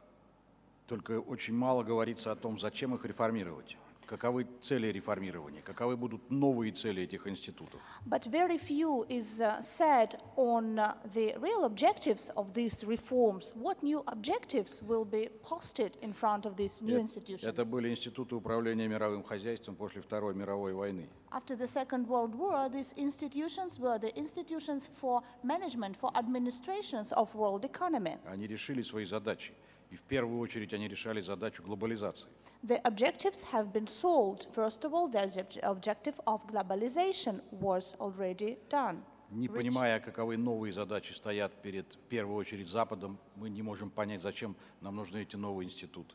So if we do not understand what are the new objectives which will be posted in front of the Western countries, we will not be able to understand to what shall we do with these new institutions, what for. were they created. Много говорят о финансах, о финансовых пузырях, о слишком большой власти финансового сектора. В целом я согласен, но решение проблемы в другом. A lot is said about the financial problems, financial bubbles, all these economic aspects. I agree with all this, but the solution is completely different in this case. Искать, мне кажется, надо не в финансовом секторе, а в индустрии. I think the answer should not be searched, not in the financial sector, but in industry. Существует очень вредный миф о постиндустриальном обществе.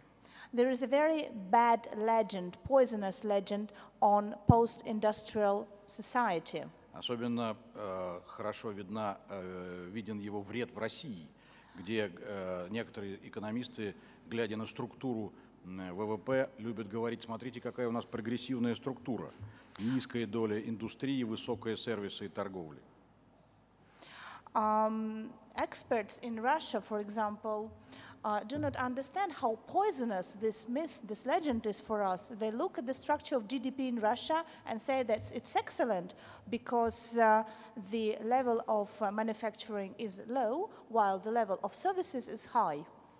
В то время как обрабатывающая промышленность России производит в 6-10 раз меньше продукции на душу населения, чем ведущие страны мира. While the manufacturing in Russia produces 6-10 times less if we make the comparison with other countries. Мы очень энергично боремся с этими людьми. And we just use all our forces actively in order to battle these people. Мне кажется, на Западе тоже есть немного, все-таки сохраняется немного пренебрежительное отношение к индустрии. I think that also in the Western country towards the manufacturer, where there is such an approach of not taking it into consideration properly. Такое понимание роли индустрии противоречит главному тренду, экономическому тренду развития мира, о котором здесь сегодня много говорилось. And this is completely in contradictory aspect towards to what we are talking about today, about manufacturing as well, today in our discussion. Это выравнивание экономического потенциала разных частей мира. This is the leveraging among them of different economic potentials of different countries in the world. Если так пойдет дальше, на всех ресурсов не хватит. If we go in this direction and will continue our direction, the resources that exist in the world today will not be enough for everybody. Как это не раз бывало раньше, может начаться война за ресурсы. And as it already occurred in the past, we may begin a new war for resources.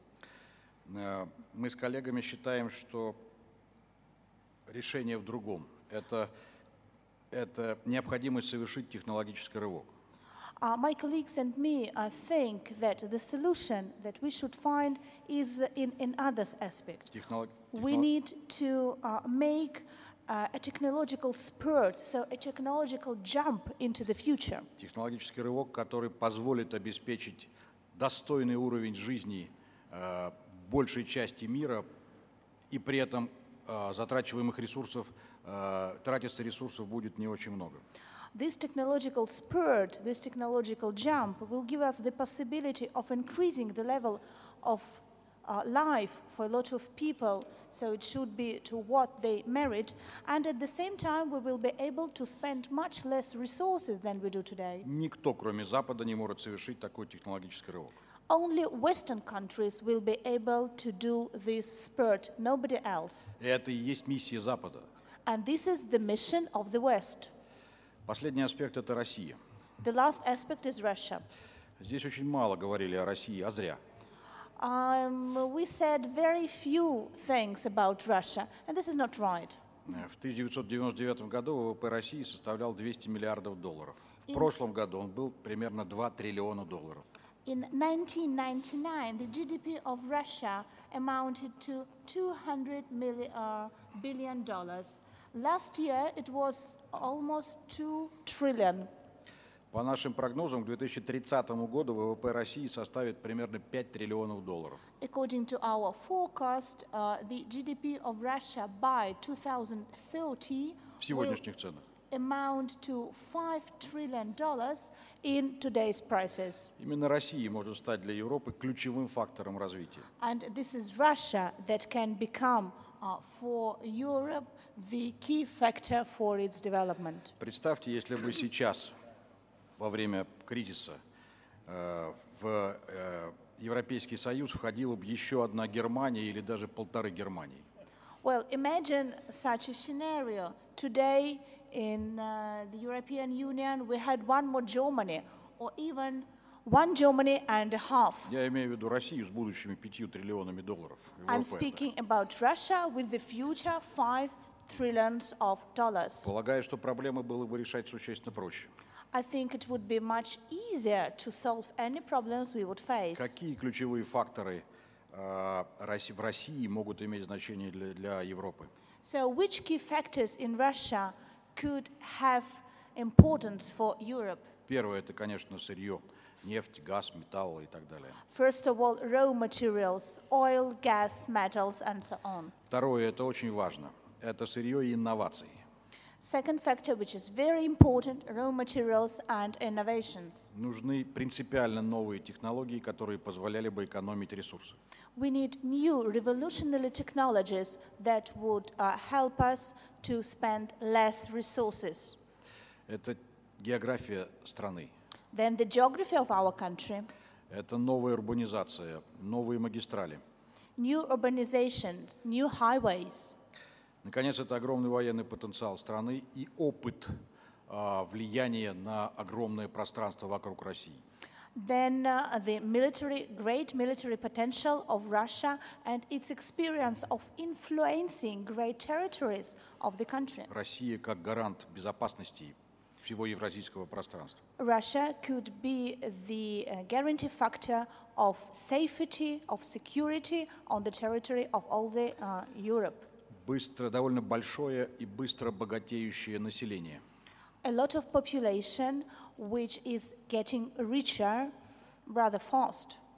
150 миллионов в России, 12 миллионов в Белоруссии, 15 миллионов в Казахстане. И потенциально сюда можно включить 50 миллионов человек на Украине. So regarding the population, 150 million in Russia, 15 million in Kazakhstan, 12 million in Belarus, and 50 million in Ukraine that could be also included here. По нашим очень грубым оценкам, плотная интеграция России и Европы могла бы дать дополнительного роста, экономического роста Европе 1–1,5% в год. According to our calculations, the very close integration between Russia and Europe could bring to a new development. It is about 1–1.5% of development every year. А мы GDP. I'm speaking about the GDP, so the increase in GDP. А мы до сих пор не можем решить проблему безвизового въезда в Европу. And we still are unable to solve the problem of entering into Europe without having any visa. Спасибо. Thank you. Thank you very much. But here in Italy, we manage anyway to give the visa, as Elena knows. Direct relationships. Now we move from China, Russia, into the Mediterranean. The ambassador Abajub will intervene tomorrow morning, so it's a good sign to enter Europe, I mean, the European debate.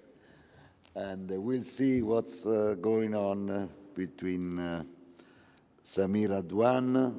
He has been at the International Labour Organization, I believe in Geneva, has been Minister of Finance in Egypt, is an economist, and Gavri Bargil is a friend from Kibbutz Sikim, from Israel. So, Samir. Thank you very much, Mr. Chairman. And I'm really honored to join this effort of looking for the thread and getting out of the labyrinth. Many of the presentations have painted an excellent picture. And I hope that between today and tomorrow we can follow up from the excellent ideas that have been proposed. We are late in the day, so I think I'll be extremely brief. And I'll try to address 3 issues. Hopefully they can contribute to the discussion, and then the paper we can distribute tomorrow. I think the first point is that to understand the genesis of the Arab Spring Revolution, because that's extremely important to understand what's to come. The Arab Spring revolutions were a reaction to regimes that overstayed their welcome. They may have achieved high growth rates, but they ignored the whole issue of distribution. I remember that there was an IMF mission in Cairo that left on the 24th of January, 2011, and left a marvelous report saying the economy is doing extremely well, GDP is growing at 7.2%, the balance of payment is showing surplus for the first time, the pound is stable, and FDI is 10%, and tourism is bringing $1 billion a month. So, and they left. And the next day there was a revolution.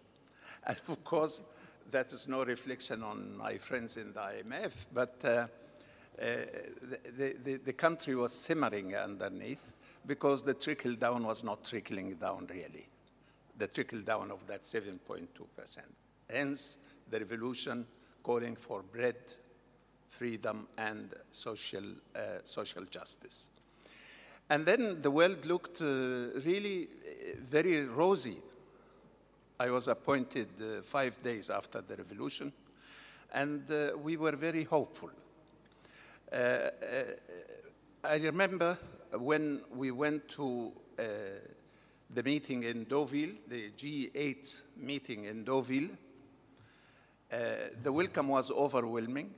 Mr. Obama told me that we support you and you have no right to fail.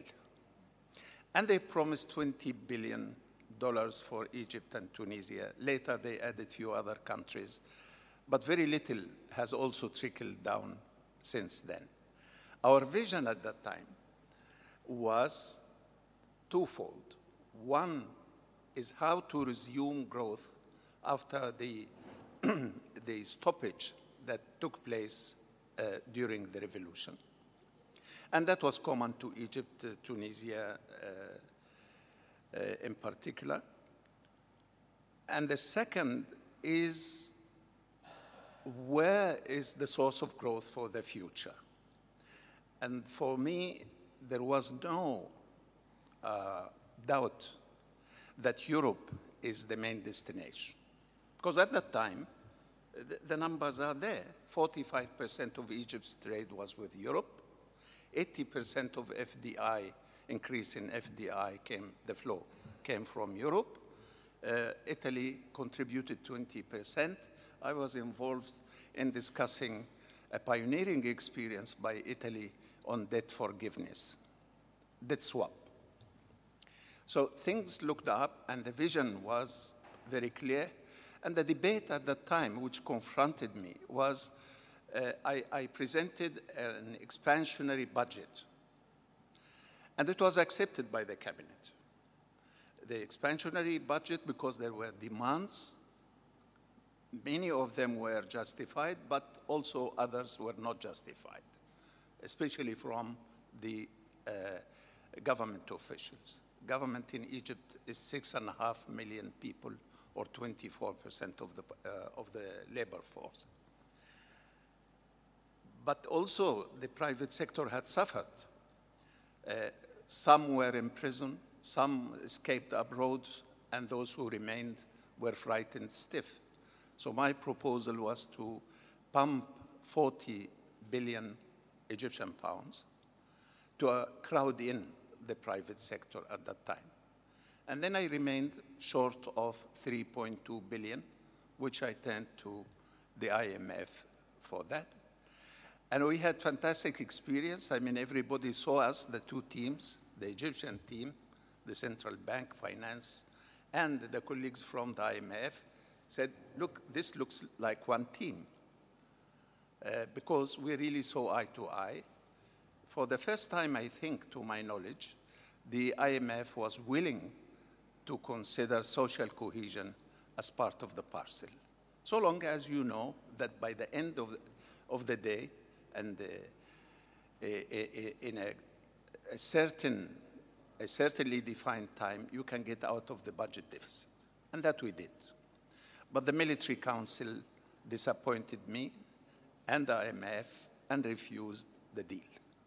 And now, 2 years exactly on the day, almost on the day, in May, they refused it, May 2011. Now they are running after the IMF and playing games, which I think are not helping anybody.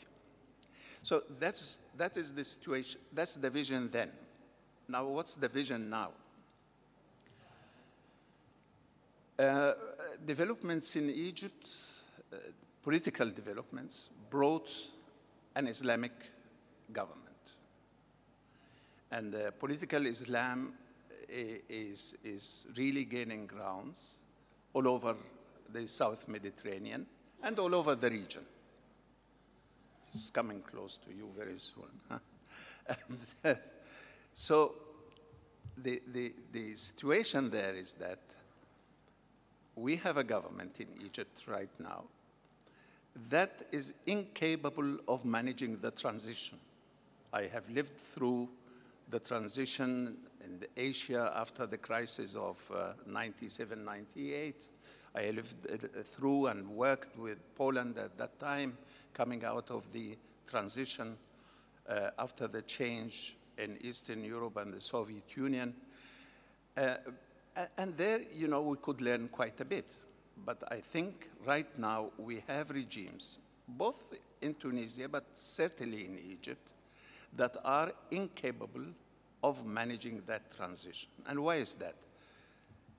First, for two reasons. One reason is that their vision of the world is about a vague concept of caliphate, of establishing going back to the golden age of Islam. And they know very little about the history. And the question we raise is, fine, if you regain caliphate, who would be the caliph? Would it be King Abdullah of Saudi Arabia? Would it be the Emir of Qatar? Would it be the King of Bahrain? Who would you propose to be the new caliph? The second thing is that many of the calibers, Minister of Finance right now, I really feel very sorry for IMF and World Bank colleagues when I hear that the delegation is going and coming and so on, because they have a very obscure idea about Islamic economics, which I don't understand. So, and they were incapable of explaining it to me or to others. So now to have a vision of where the Arab Spring countries are going is extremely difficult. But what we know is that the fundamentals of these economies are really going down. All these trends which we have seen today pointing up, and you say that where is the crisis? No, we have a crisis. GDP growth is 1.9%. FDI has almost stopped. Tourism has always almost came to a standstill, with the exception of few Iranians coming for solidarity. So here you have a situation where really these countries need to be helped. And that leads me to my third and final point. What could Europe do? A lot. First, I think Europe, and there I am responding to your provocative notes which you sent us, and I absolutely liked. First, Europe, I think, should play its own game. The United States is busy with other things. Yesterday on the plane, I saw this cartoon. I'm sure all of you have seen it. It is Uncle Sam representing the USA, asking a fortune teller to, can you tell me about my future? And she answers, I would, but I can't read the Chinese. So the US is busy, as this debate has shown, is very busy with its own game. And I think it's time that part of talking about USE is really looking at the underbelly, that is the South Mediterranean, and taking a different tack from the United States, because the romanticism of the USA about political Islam is totally misplaced. I think the US is discovering it now, and the problem for them is how to get out of it, and what is the alternative? What are the alternative powers that can manage these Arab Spring countries, avoiding the army, of course. So I think there is a tremendous role for Europe to play. I remember very vividly when I was president of FIMIS that we were asked to evaluate the Barcelona Accord 10 years after. And well, of course, we were very demanding at that time, and we said, but still the Barcelona spirit is correct, it's in the right place. Then they said, there is new neighborhood policy. We said, fine, but where is it now? You hardly hear this in the discourse between Europe and these countries. I think, frankly speaking, that part of a new Europe for which you are looking is the role it could play on the world stage, and an area which is ready, ripe, because political Islam has shown that it is bankrupt as far as economic and social policies are concerned. It's exclusive, it's not inclusive. So I think the situation is ripe, and Europe would gain a lot,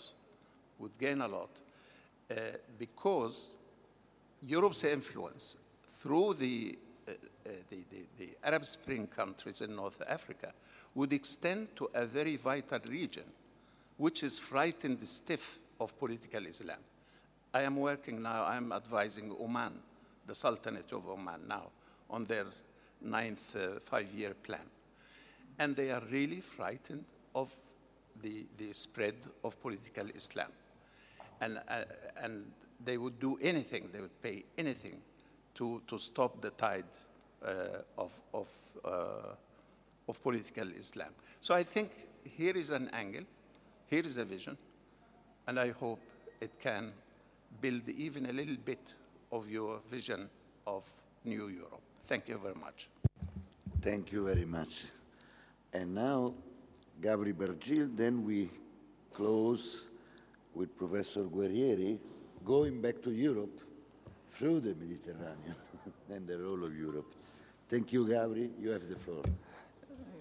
Thank you, Mario, for inviting me and for organizing this very important think tank, which I hope and I'm sure we all can learn from. I understand that I'm under a lot of pressure of time here.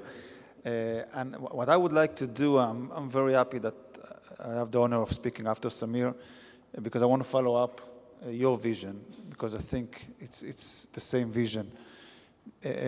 Henry Kissinger said once that when there's emergency in the United States and you have only one phone call to make, you know exactly which number to call. If there's emergency in Europe, you don't know which number to call. And that's part of the problem. Speaking about, again, going to your provocative papers, Mario, that were very, very good to my mind as well. For Europe, I agree this is the main challenge. There's no one Europe. It's a big part of the crisis that Europe is going through right now, the fact that the United States were able to go out of the crisis so rapidly in 2008, much better than Europe at least, have to do with the fact that it's a US and it's not 27 countries. Talking about the Middle East, it's even worse, because there in the Middle East, we don't have any common organization of the Mediterranean countries. And the potential there is huge. There's a huge potential economically in the Mediterranean. Israel is doing well, because of lack of time, I'm not going to get to the numbers, but doing well much better than Europe today.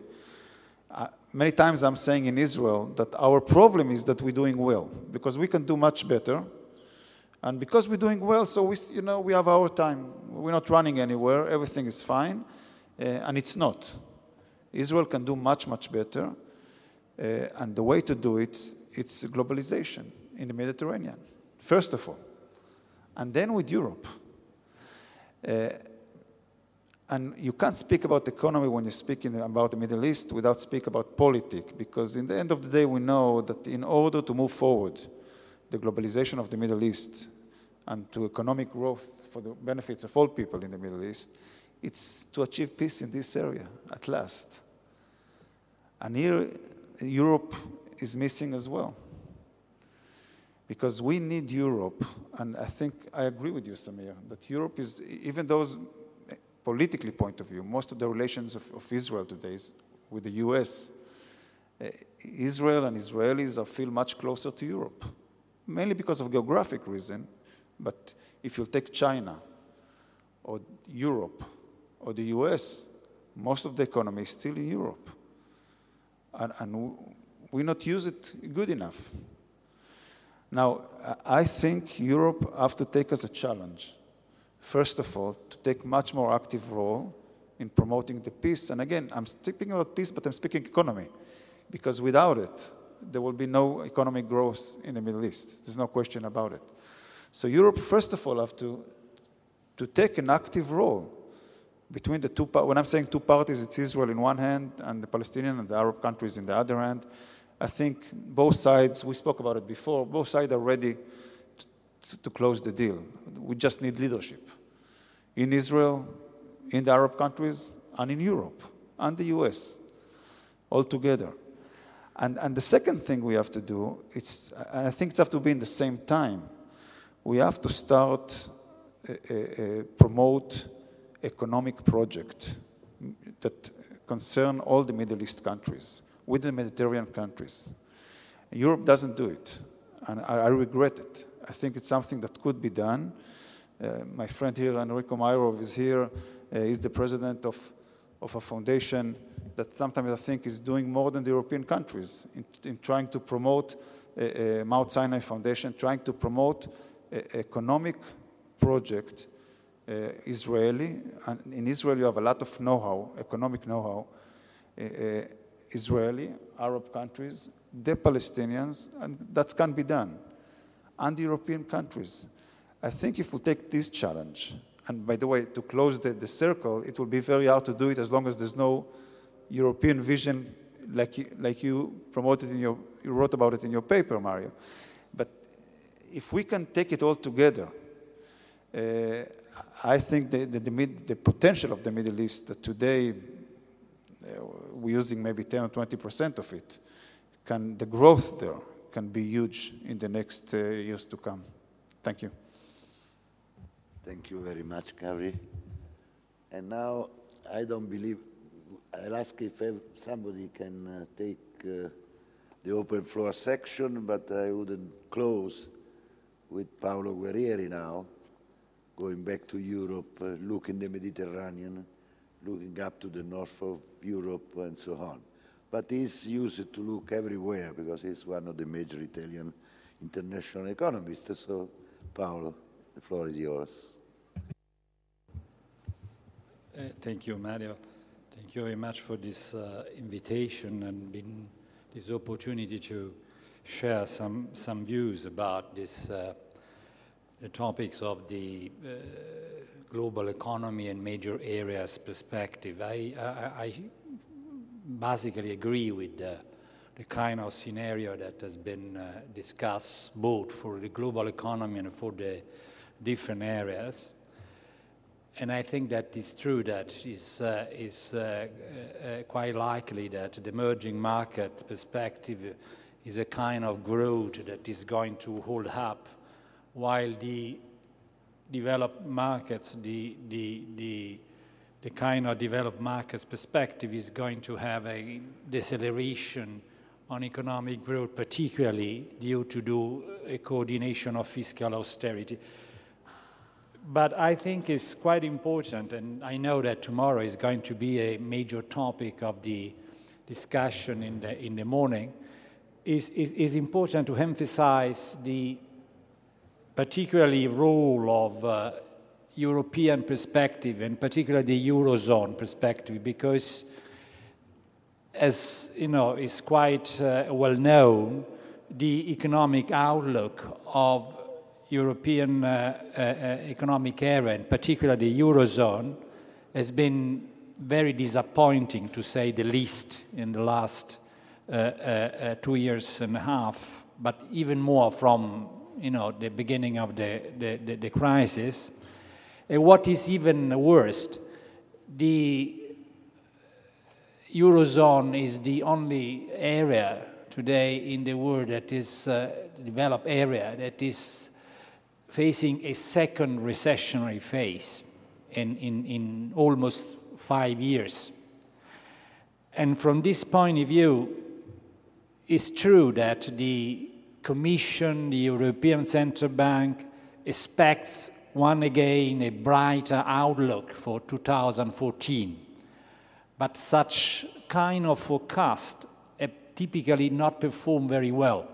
So I am not so sympathetic with this kind of postponing every time the next year, the kind of recovery and the reason why the things are not going very well is not only the rate of economic growth that is minus today. Mario Draghi again review downward the perspective.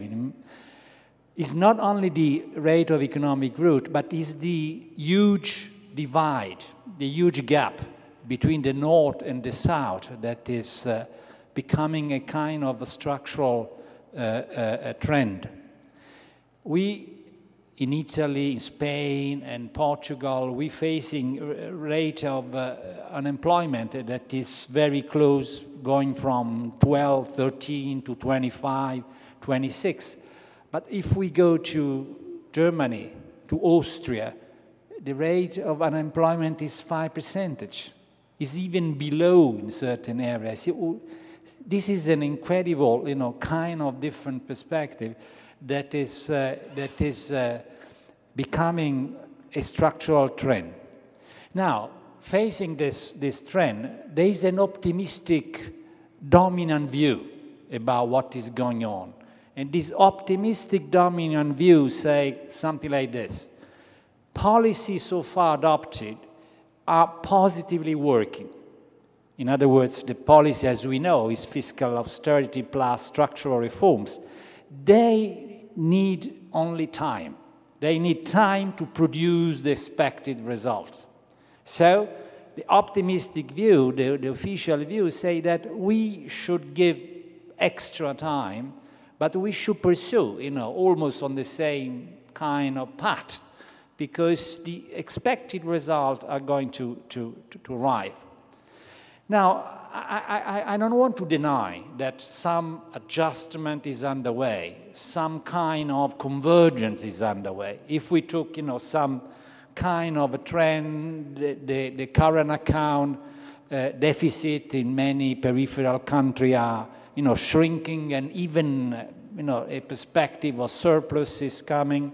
There are cost of labor, not in Italy, but in other countries that are, adjusting. Now, the problem is that all this adjustment is on the burden of the deficit country. This is the problem. the adjustment is underway, but the adjustment is all, carried on by the deficit country, the country that highly in that country. Why is a problem? Because we know when the burden of adjustment is asymmetrically, on one side, in other words, a deficit country, the only adjustment is a deflationary bias. In other words, is cutting internal demand, cutting production, and so the adjustment is producing a kind of deflationary bias for the Eurozone as a whole. If you take the surplus country, you could prove that there is no any significant contribution to this adjustment. So that is the problem.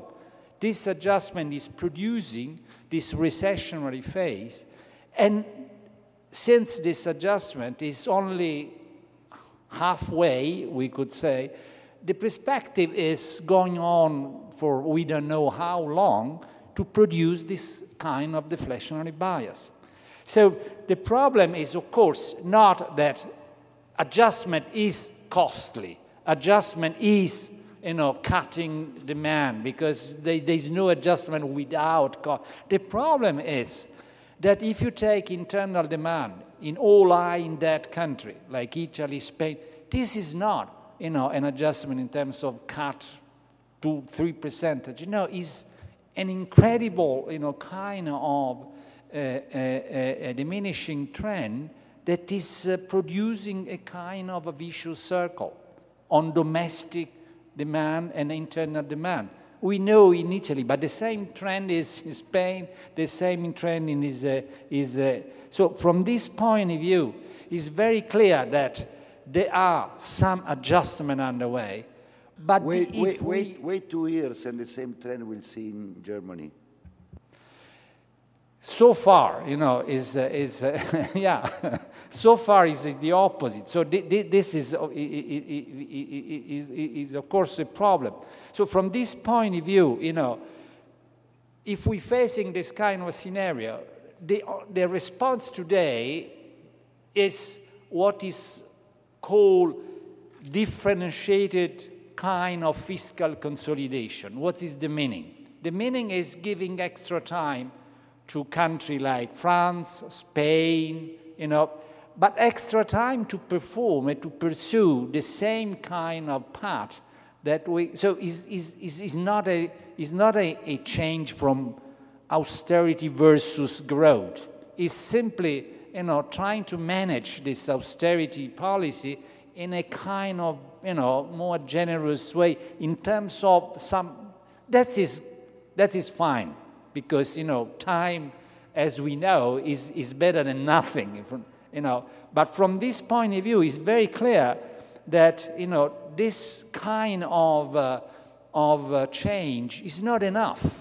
It's not enough to change the perspective of a kind of, stagnation of the medium term. So from this point of view, I don't want to deny that if we are in some way extrapolating in the long term this kind of adjustment, we could have a kind of equilibrium in a very long run.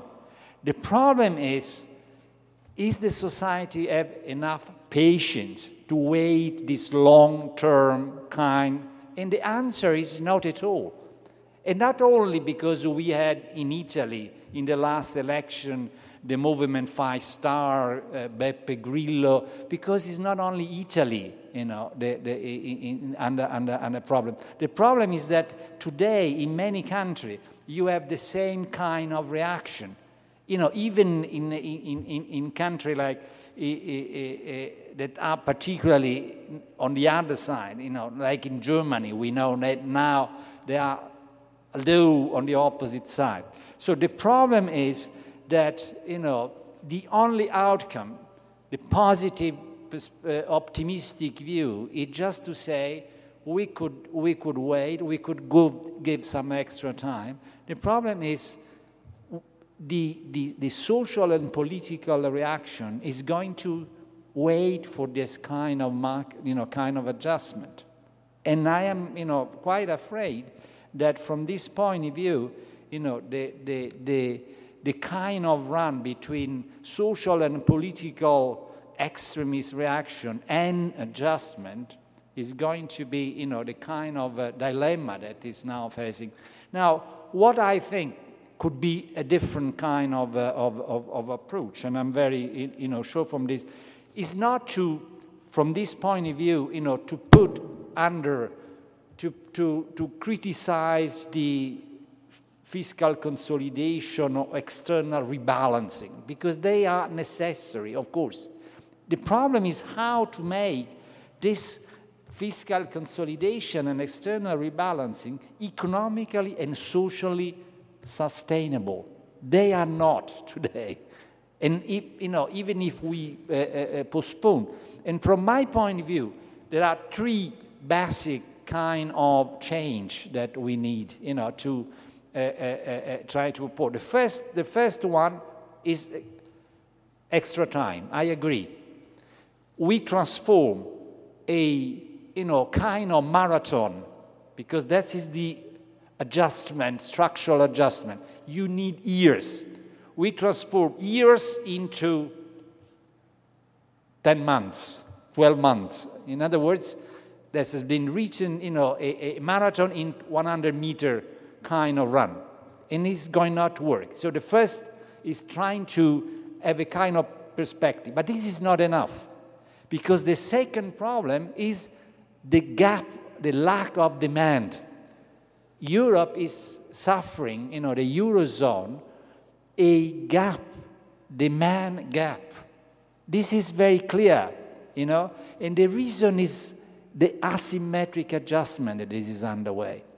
If you have this kind of adjustment that is producing this deflationary bias, you have, it doesn't matter how is your capacity, you are not utilizing your capacity. So one problem is how to respond to this kind of demand gap.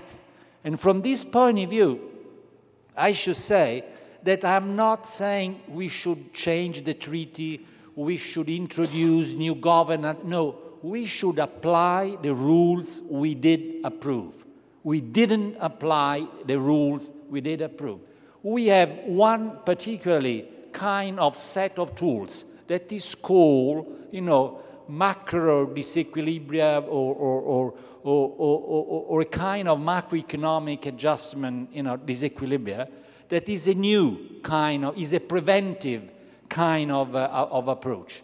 Now, if we look, the first and the second is the second year that this kind of procedure is applied, you know, the rules are not at all applied according to the principle. You read the basic principle of this macroeconomic adjustment disequilibria, and they say deficit and surplus country are both possible source of disturbing, you know, kind of, okay, that is fine. So you look at the application and you find that for deficit country, the threshold that has been considered very risky is -4%. So if you have a kind of deficit that could go, you know, beyond -4%, this is a very risky game. If you are beyond 2 and 4, fine. If I go to the surplus, I weigh the same kind of symmetric rule, +4. No, +6. Why +6 when it's -4? Because in Germany is 5.9% surplus. Is this a fairness in the plan? You know, this is what you read. -6, -4, +6. This is, you know, so what I'm saying, you know, current accounts, yes. Yeah. No, current accounts. This is, you know, simply, we should apply the kind of more symmetrically rule and ask for, you know, country that run a surplus to produce certain kind of convergence. So this is very important. And of course, you know, the demand is only one side of the coin, because Europe is also a problem of supply side, and we know, we all agree. And particularly because as Mario has been, saying, Mario Baldassarri is saying, and I fully agree, this is not the crisis of capitalism. This is not the crisis. This is the crisis of Europe that is not able to adjust to a global economy that is radically changing the landscape. So supply side is indeed very important.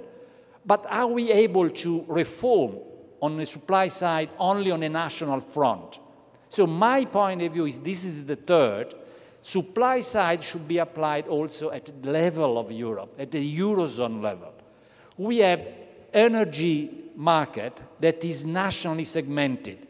We have telecom market that is nationally segmented. Why? Because there is no interconnection among, and no one wants to invest in this interconnection. So it's very clear that there is a lot of opportunity to invest and to produce supply and demand effect.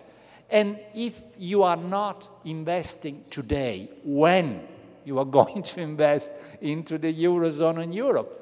They are so favorable conditions. You have money because the debt of Europe is zero. In other words, the debt of Eurozone is zero. You have money. You have opportunity. Of course, the European Investment Bank should, monitoring any project. So I am totally agree about all the kind of rigorous procedure.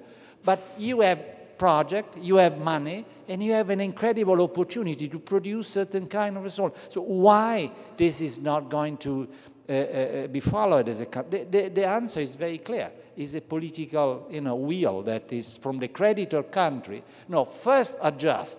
First you have to go to become like our virtues. Yes, but this is only a kind of a projection that you say when you are, it's like a doctor that say, no, I'm going to give you a medicine when you feel better. So how am I able to feel better if you don't give me the medicine? I mean, it's a strange kind of a trade-off. So from this point of view, but I know, this is the kind of thing we should put on the table as an Italian government, as, not to ask with our, kind of hat, please. No, this is 1 year ago. You remember the growth compact. There was a lot of emphasis about growth compact. 120 billion euro. Very impressive amount of money. Did you see €1 about this 120 billion euro? I haven't, What's happened in 1 year? So this is, another kind of, and these 120 were not new money, but it was a kind of, recompose, reshuffle, all accumulated. So from this point of view, I think, there is no reason, apart from the fact that there is a kind of strong, political will to postpone everything when we are on the safe, but we will never arrive on any safe kind of plan. And I want to finish just saying we should not confuse what is going on today. We are on apparently financial stability, but this financial stability has two major ingredients. The famous OMT, the Outright Monetary Transaction Program of the European Central Bank, the money coming from the immense liquidity that has been created first in the US and secondly in Japan. As we know, this is the reason why we are now having, apparently a kind of, a positive financial pose. But this is not going to last. This is only time for us. If we are not using this time, this extra time, if we just, postponing, I am quite, afraid that we are going to face very soon, because, the financial market could change, as has been saying, by Dominique. And when this will happen, it doesn't matter what Italy is going to do, what Spain is going to do. The structural situation in terms of the stock of debt on GDP is even worse than it was 5 years ago, 4 years ago. So this is, we have still some time to spend in a virtuous kind of way. If we are not going to exploit this opportunity, this is going to be very risky, because this is going to produce some kind of very, very rapidly a kind of deterioration. So I don't want to predict anything, because as we know, but it's very clear that this is the imminent risk. But of course, this is just a kind of introduction for the discussion that tomorrow is going to be even deeper. Thanks very much. Thank you very much, Paolo. I don't know whether there are some courageous survival to open the open floor section. Dominique? Okay. I agree with you, Paolo. We have time in the sense that I asked to be picked up at 8 o'clock from the Hotel Colonna Palace to go to dinner. I agree 100% with what you said, Paolo. The one thing is, it happened also at the international level. Which are the countries that adjust? Only the deficit countries, the trade deficit. Only the trade deficit. The surplus countries do not adjust. But we were unable to force the surplus countries, because even with the International Monetary Fund, we have that rule of symmetrical adjustment, not just asymmetrical. So the same thing we have. But we also have to understand one thing. Germany is the least cooperative of all countries, because you know what happened in 1991, 92, 1991. England and Italy were near recession. What did Germany do? Increase interest rates, not because it needed to attract capital, even from developing countries, to help it refinance the absorption of East Germany. It's always the same thing. Who gave the loans to the Greek banks? The German banks, because they were obtaining high returns, and then when the trouble came, they knew the government would bail them out. So now, how do you propose? I mean, there are rules.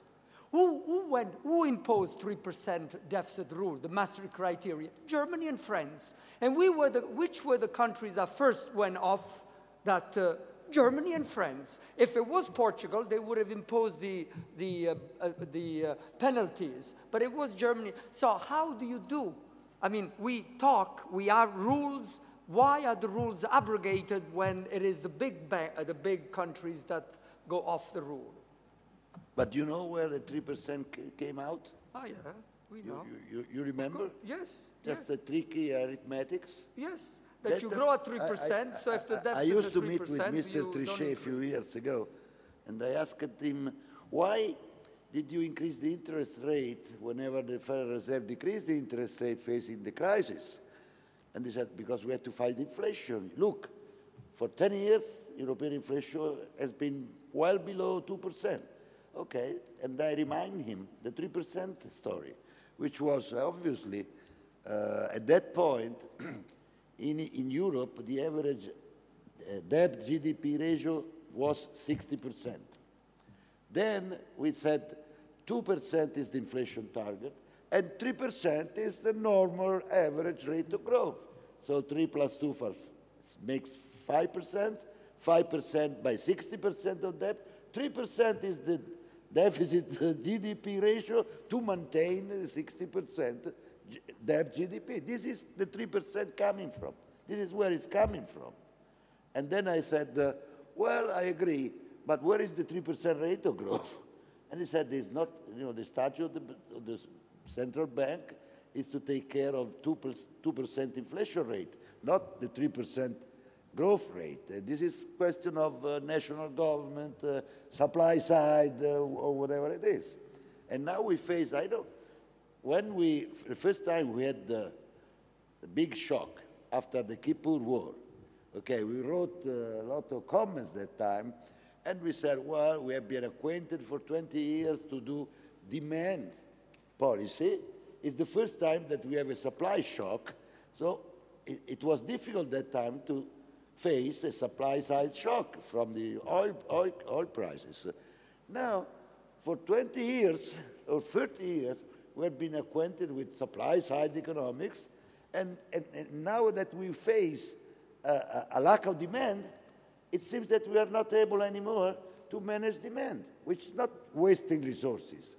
Maybe reshuffling resources, or how, and this is the final topic today that we have to start tomorrow morning, this is not, it's not anymore, I agree with Paolo, it's not anymore a question of long-run equilibrium target, rigorous financial equilibrium target. The real question is, in the meantime, can social and economic condition of people survive long enough to reach that kind of target? Which is, my answer is no. I mean, it's true for Italy, true for Spain, true for Germany too.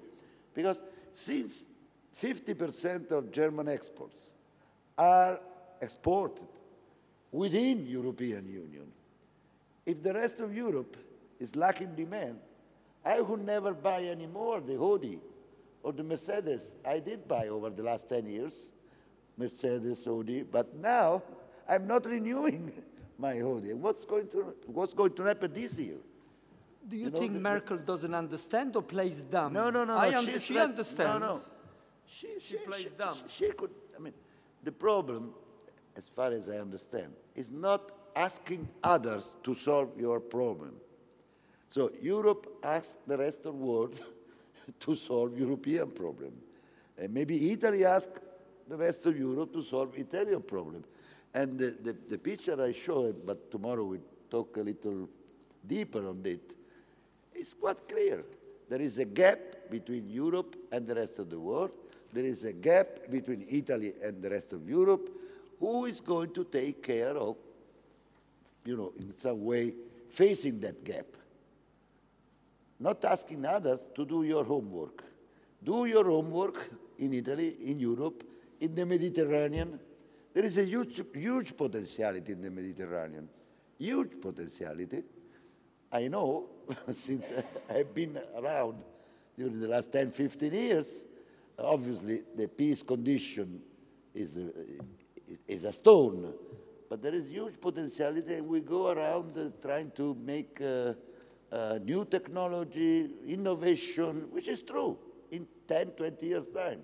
Like the example you did, Dominique, Apple. They had the iPad, the iPhone. Where are they produced? In US? Let's not blame China. In Europe? Okay.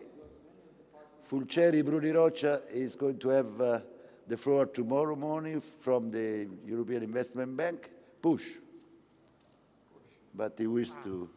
There are some courageous. Well, I totally agree with Paolo's speech, and my speech tomorrow should be the continuation of what you said in the translation in technical aspects, how we operate.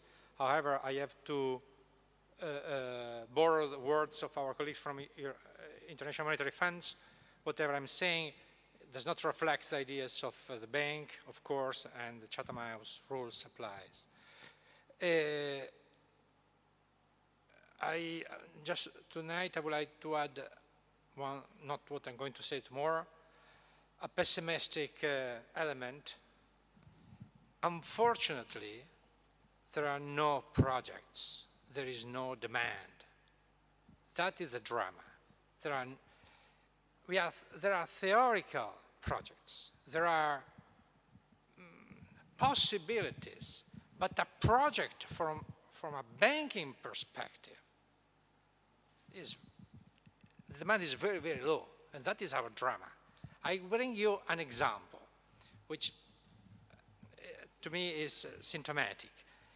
When, after the Tunisian spring, Ashton went to Tunisia to bring the European support and offered an aid and said 70 million euro of aid. Ashton who? And the Prime Minister of Tunisia said 17 billion. I said, no, 17 million. Now, 17 million euros means 17 apartments of Rome. Do you go to a country offering 17 apartments of Rome? Well, that is peanuts. On the other side, 17 billion, as the Tunisian Prime Minister said, means 17,000 apartments of Rome. Do you think somebody can give you 17,000 apartments of Rome? It's impossible, it's too much. So numbers are given a bit like that. So when these things happen, normally what happens, the day after, Mrs. Ashton or whoever else calls my president and say, sorry, give me an idea, a realistic idea, how much we can give. So the services make a survey and said, maybe in 5 years' time, we will be able to produce projects for 2 billion euros in 5 years.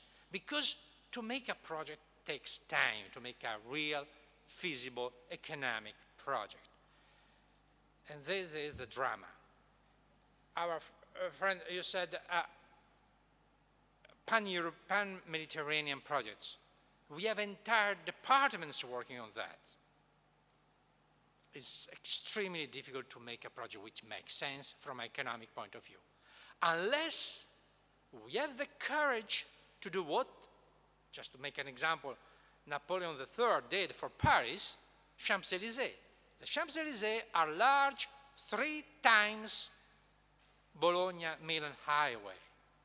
3 times. It was done in 1860, when there was not existing a car. But you know why? Yeah. To shoot guns. Yeah, I know. So now, in order not to shoot guns in the Mediterranean, we could decide to do Champs-Élysées. But we have to get out of the economicistic approach, as Napoleon III did, if we want. I'm not saying what I want, but otherwise, unfortunately, if we want economically viable projects, there are not enough projects. That is our drama. And the largest number of people we are employing now in EIB, the new departments, are technical assistants, are no more loan officers, are people who can help regions and nations to conceptualize projects, because there is this lack. There is no projects. Okay, thank you, Fulcieri, thank you very much. So we can, I think we can end here our first section. We'll see tomorrow morning. In an half an hour time, yeah, at 8 o'clock, we can go back to the hotel. It's walking distance. At the hotel, 8 o'clock to go to dinner, we have a small van that will pick up to go there.